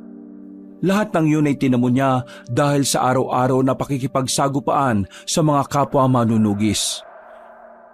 Sa halos 3 linggo, marami-rami na rin namang natutunan ng binata. Masasabi niyang kahit na papaano, kakayanin na rin niyang makipaglaban. Malayong-malayo na siya sa dati. Bagay na ikinatutuwa naman ng kanyang Lola Luz. Tapos na ang pagsasanay mo, Apo. Pinabati kita. Aling Luz, ako rin po. Siyempre naman, kasama ka na rin doon. Handang-handa na ako sa pakikipaglaban, Lola. Sa katunayan, handa na rin naman ang lahat. Mamayang gabi, magsasagawa ng pagpupulong si Melanie sa mga kasamahan natin. Kumusta naman si Agilus? Nasa maayos naman siyang kalagayan. Unti-unti nang nagbabalik ang kanyang alaala. Maliban na lang sa kung nasaan ang espada. Yun lang ang hindi niya maalala. Nararamdaman kong nalalapit na ring mahanap ang espada na yon. Napangiti na lamang ng malapad ang binatang si Jose habang nakatingin sa kanyang lola. Makalipas ang ilang oras, sumapit na nga rin ang kinagabihan. Sinimulan na silang tipunin sa tapat ng kanilang kampo. Lahat ng mga veterano at maging mga baguhan ay nagsama-sama. Pinag-usapan ang mga bagay na dapat nilang paghandaan. Maging ang ilang impormasyon na unti-unti na rin nilang nakukuha dahil sa kanilang pagmamatsyag sa buong probinsya. Matapos ang usapan na yon, pinabalik na rin silang lahat. Dakong 10:00 ng gabi, nanatili pa rin gising ang diwa ni Jose. Kasama na niya sa iisang tolda ang batang si Agilus at Aling Luz. Habang nagpapaantok, bigla na lamang bumangon ang bata. Nagulat silang maglola. Oh, bakit ba bigla-bigla ka na lang nabangon? Akala namin tulog ka na eh. Nananaginip po ako. Anong napanaginipan mo, iho? Napanaginipan ko po kung nasaan ang espada, Lola. Naalala ko na kung saan natin matatagpuan ang espadang yun. Ha? Sigurado ka ba dyan, Agilus? Opo, sigurado na po ako. Hindi ako pwede magkamali. Ang espadang yon ay nasa bundok ng pinagbuhatan, ang dating lugar kung saan nakatira yung angkan namin bago kami guluhin ng mga masasamang aswang. Nagkatinginan si Jose at Aling Luz. Nasa mga tingin ng dalawa ang pag-asang matatalo na nga nila ang kalaban nilang si Carlos. Kinabukasan, agad na kinausap ni Jose ang babaeng si Melanie. Nang malaman ng babae ang tungkol sa espada, agad nilang hinanda ang lahat ng miyembro para maglakbay. Malayo-layo na rin kasi ang bundok ng pinagbuhatan. Sa tansya nila, aabutin sila ng maghapon doon. Naging mapayapa naman ang paglalakbay nila ng magdamag. Bandang 5:00 na ng hapon, natanaw na rin nila ang sinasabing bundok ng bata. Sa likuran ng bundok na yan, nariyan ang dating baryo namin. Nariyan ang espada ng angkan namin na makakapas lang kay Carlos. Bilisan na natin sa paglalakad. Pero huwag kayong maging kampante. Maging alerto kayo. Pre, ano ba itsura ng espada? Ewan ko, wala nga akong ideya dun eh. Paano kung may mga nag-aabang na palang aswang doon? Hindi na nakapagsalita pa si Jose. Napaisip din siya sa sinabi ng kanyang kaibigan. Yung kasi ang tingin ni Jose na hindi napaghandaan ng mga kasama niya. Ipinagdasal na lang niya na sana ay walang mangyaring masama. Madilim na ang paligid na makarating na rin sila sa likuran ng bundok. Ninatnan nga nila ang isang baryo na abandonado. Makikita sa mga kalumaan ng bahay ang mga maitim na kasaysayan na naiguhit sa lugar na yon. Nakakaamoy rin sila ng mga bakas ng sunog. Noong mga sandaling yon, hindi na maiwasan ng batang si Agilus na mapaiyak. Dito na nito naalala lahat ng mga mahal nito sa buhay. Naalala mo ba kung nasaan ang eksaktong kinalalagyan ng espada? Hindi ko alam eh. Ang alam ko lang, nandito sa abandonadong baryo namin ang espadang yun. Mga kasama, magwatak-watak na tayo para mabilis nating mahanap ang espadang yun. Kumalat na ang mga manunugis. Magkasama namang naganap si Jose at Pedro. Madilim ang baryo. Mabuti na lang at meron sila mga daladalang lampara. Sa kalagitnaan ng kanilang paghahanap, merong nakitang mga kalansay ang dalawang magkaibigan. Tingin mo, kalansay ba ito ng mga aswang? Ayon kay Agilus, dito pinatayang ang angkan nila. Kaya malamang kalansayan ng mga aswang. Napatigil ang dalawa nang may marinig silang parang may nakatapak ng tuyong dahon sa gilid. Nang tutukan nila ng lamparang parting yon, ay wala naman silang nakitang naroon. Nakaramdam na ng kakaiba si Jose. Hindi siya naging kampante, kaya naman pinahawak niya kay Pedro ang lampara at marahan siyang naglakad patungo roon. Pre, anong gagawin mo? Diyan ka lang. Nang humakbang pa ng isang beses si Jose, bigla na lamang may lumabas na aswang sa likuran ng bahay. Lumundag ito palapit kay Jose. Umibabaw ito agad sa kanya. Mabuti na lamang ay alerto rin si Pedro. Mabilis nitong tinaga ang aswang sa likuran. Dahil dito ay agad-agad na umalis ang aswang. Mabilis namang tumakbo ang magkaibigan para abisuhan ang kanilang mga kasama. Pero sa isang iglap lang, biglang lumitaw ang mga aswang. Maganda kayong lahat! Nang magsimula na ang kaguluhan, bigla na lamang nawala roon ang batang si Agilus. Hahanapin sana yun ni Jose pero hindi na siya makaalis sa pwesto niya nang atakihin na sila ng mga aswang. Nakipagsabayan ng dalawang binata. Sa pakikipaglaban nila, hindi nila namalaya na napalapit na rin pala sila sa matandang si Luz. Nakita niyo ba ang bata? Bigla na lang siyang nawala sa tabi ko. Hindi ko nga rin makita Pambira naman Kung kailan gumulo, saka nawala. Hindi bale. Ituon niyo na lang muna ang atensyon niyo sa laban. Nararamdaman kong ligtas lang naman siya. Nung mga sandaling yon, nararamdaman nila Jose na mas mabagsik ang mga aswang na nakakalaban nila. Mas mababangis na parang mga leon sa kagubatan na gutom na gutom. Mabuti na lang talaga. Di kalibre rin talaga ang galaw ng karamihan sa kanila. Kaya kahit na papaano, kinakaya nilang tapatan ng mga yon. Natigil sandali ang kanilang labanan nang tumalon ng mga aswang sa mga puno at bubungan. Dumating bigla ang binatang si Carlos. Nanlilisik na ang mga mata nitong nakatingin sa kanila. At kahit na wala pa itong ginagawa, nararamdaman ang kakaibang presensya nito. Bagay na nagdudulot sa kanila ng matinding kilabot at kaba. Nagtitindigan ang balahibo ni Jose. Pero kahit na ganoon, pinipilit na lamang niyang lakasan ang kanyang loob. Tamang-tama lang pala ang dating ko rito eh. Talaga namang hindi nyo na ako pinahihirapan na mahanap kayong lahat. Lalong-lalo ka ng babae ka. Apo na matandang pinaslang ko noong nakaraan. Nandito ako para bigyan ng hustisya ang ginawa mo sa lolo ko. Pati na rin para pigilan ng kasamaan na binabalak mo. Alam ko naman na yun talaga ang layunin ninyong lahat eh. Ang pigilan ako. Ang kaso nga lang, hindi yun magiging madali para sa inyo. Wala ni isa sa inyo ang may kakayahan na makatalo sa akin. Nagkakamali ka. Dahil sa oras na makita na namin ang espadang papatay sa'yo, siguradong mabubura ka na sa mundong ito. Espadang papatay sa akin? Kahit na alam nyo namang nandito lang ang espadang yon, hindi nyo pa rin alam kung nasaan ang eksaktong lokasyon? At bago nyo pa mahanap yon, sisiguraduhin kong sabay-sabay na kayong mamamatay rito! Humalakak na naman ang lalaking si Carlos. Nakisabay din sa tawa ang mga bataan nitong aswang. Natigilan lang ang tawanan ng mga yon nang may magpukol ng sibat patungo kay Carlos. Pero hindi naman yon tinamaan.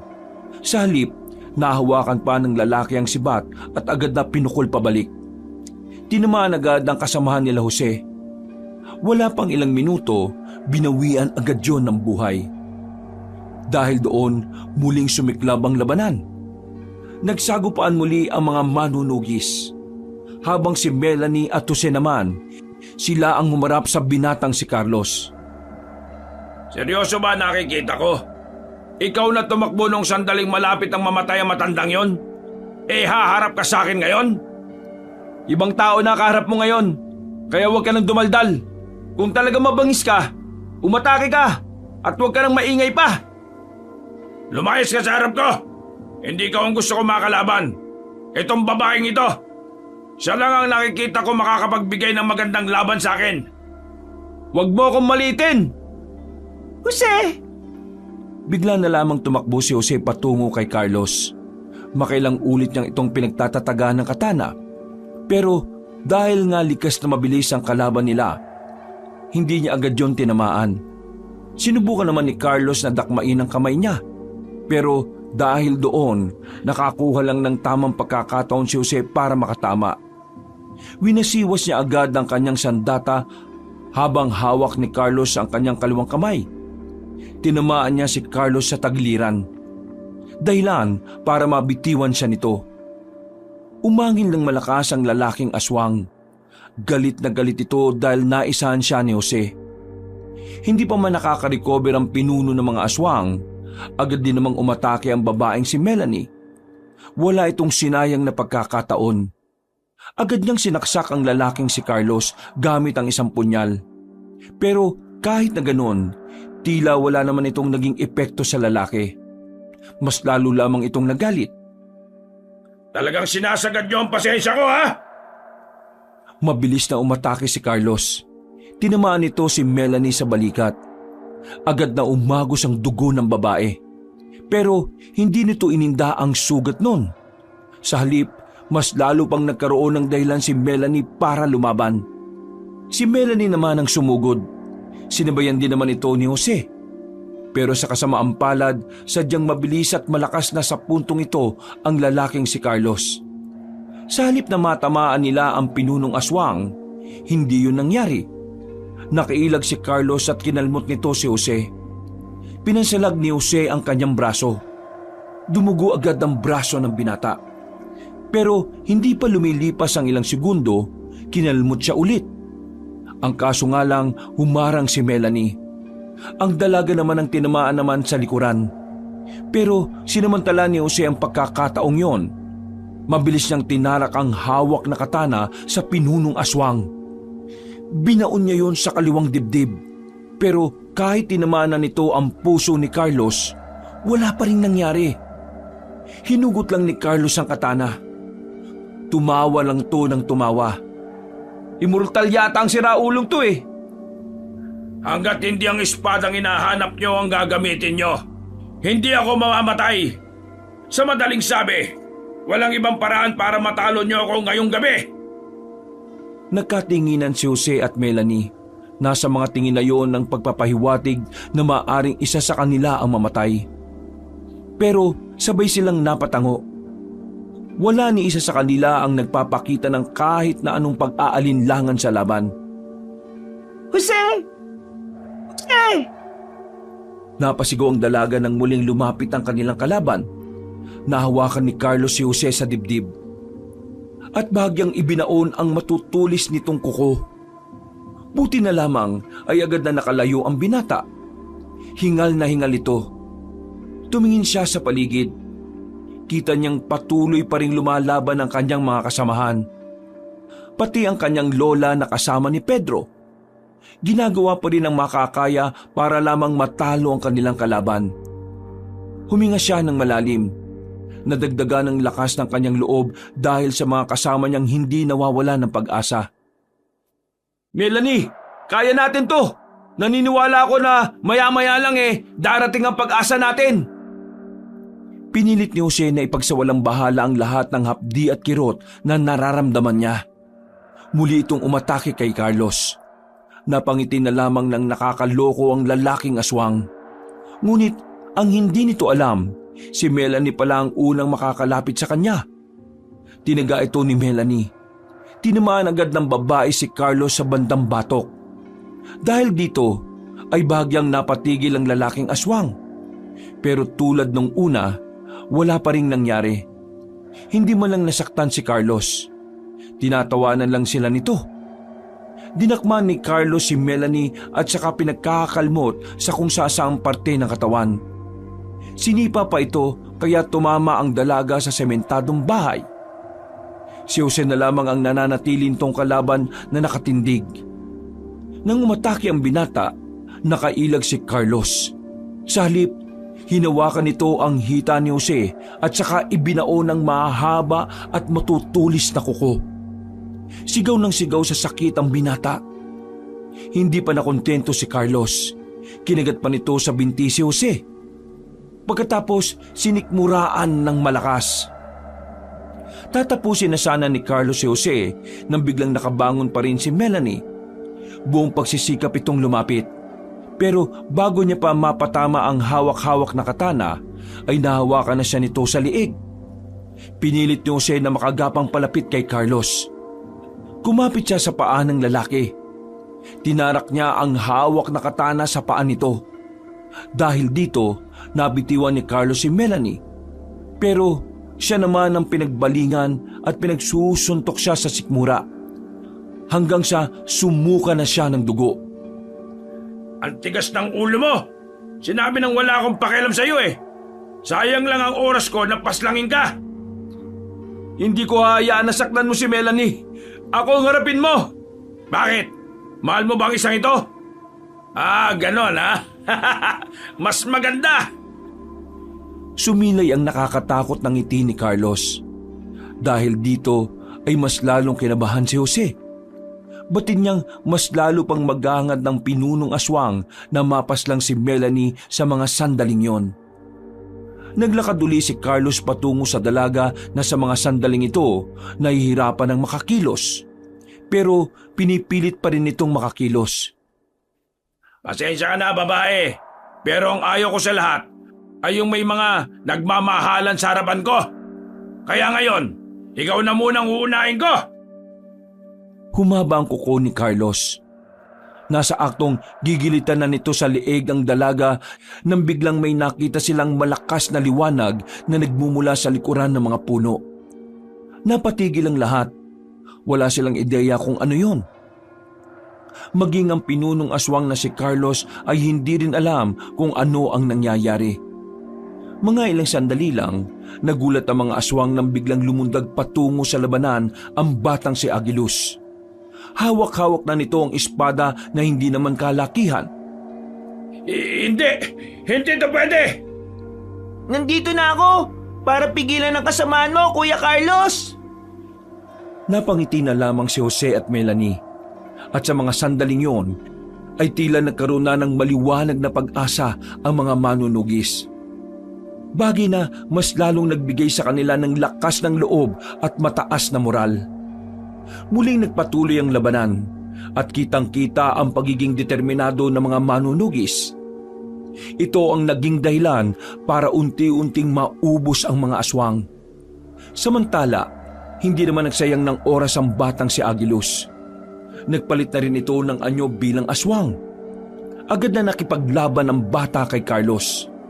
Malakas pa rin naman si Carlos pero dahil sa pagkabahala, wala itong ibang nagawa kundi ang ilaga ng bawat hagupit ng mahiwagang espada. Sinasabi ko na nga ba at darating din ang pag-asa natin. Sa wakas, akala ko sabay na tayong harap kay San Pedro Hindi, sa pari tayo haharap.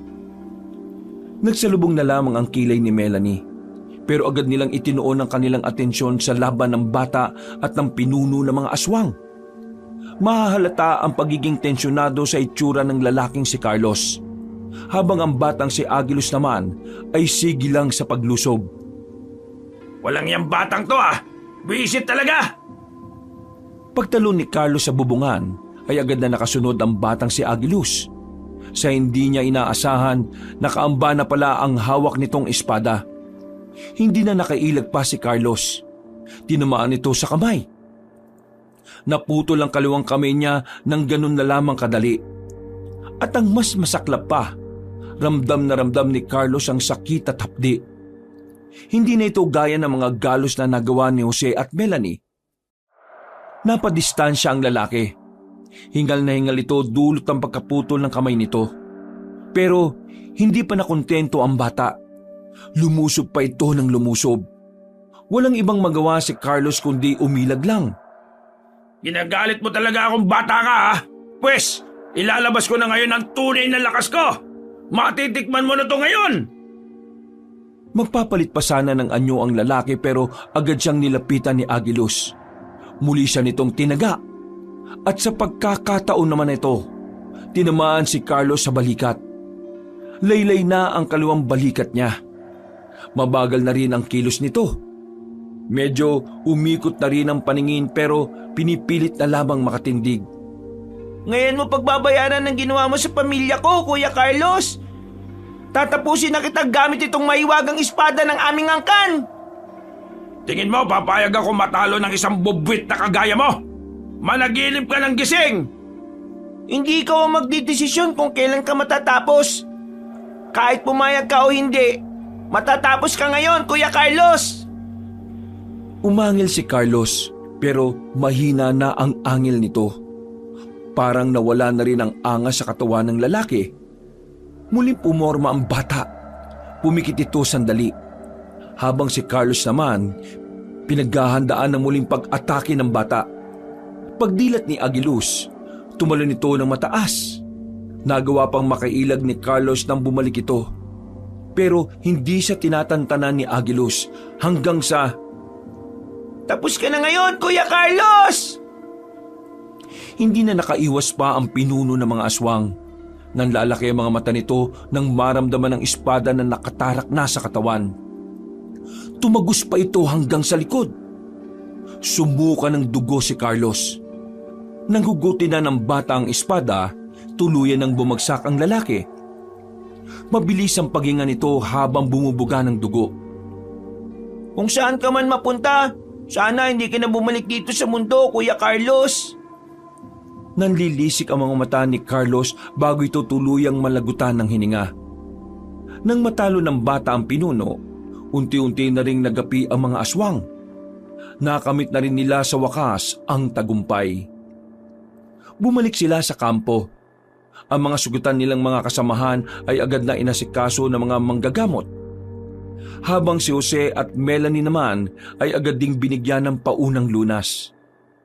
Makalipas lang ang ilang araw, nakarecover na silang lahat. Nakabalik na sila sa kanilang baryo. Nakahinga na rin ng maluwag dahil naagapan nilang madamay ang mga residente. Samantala, sa mismong araw ng kanilang pagbalik ay hinuli rin ng mga pulis si Konsehal Openg. Hindi dahil sa mga alaga nitong aswang, kundi dahil sa iba pa nitong kaso na naungkat.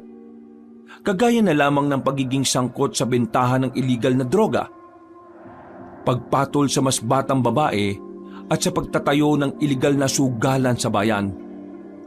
Napapailing na lamang si Jose, pero masaya na rin siya dahil nabawasan na rin ang mga siraulong politiko ng kanilang probinsya. Mula nang makamit nila ang kapayapaan, namuhay na si Aguilos kasama nila. Itinuring nila itong pamilya dahil wala na ring uuwian ng bata. Samantala, si Pedro naman, naisauli na rin ang tricycle na ginamit niya. Galit na galit sa kanya ang may-ari, kaya hindi na lang din niya yun siningil. Si Jose at Melanie naman, patuloy lang ang magandang samahan nila. Sa katunayan, nanliligaw na nga ang binata sa dalaga. Ngayon, 2 na ang aking apo. Mas masaya na ang pamilyang ito. Ako po ba, hindi kasali? May sarili ka namang lola eh. Nagtawanan na lamang sila nung hapon. Sama-sama silang kumain sa bakuran at pinagsaluhan ng masasayang sandaling yon. Wala na ang mga aswang. Wala na ang kaguluhan. Kaya naman, sabik na si Jose na tahakin ang bagong kabanata ng kanilang buhay, kasama ang mga bagong miyembro ng kanilang pamilya. Wakas.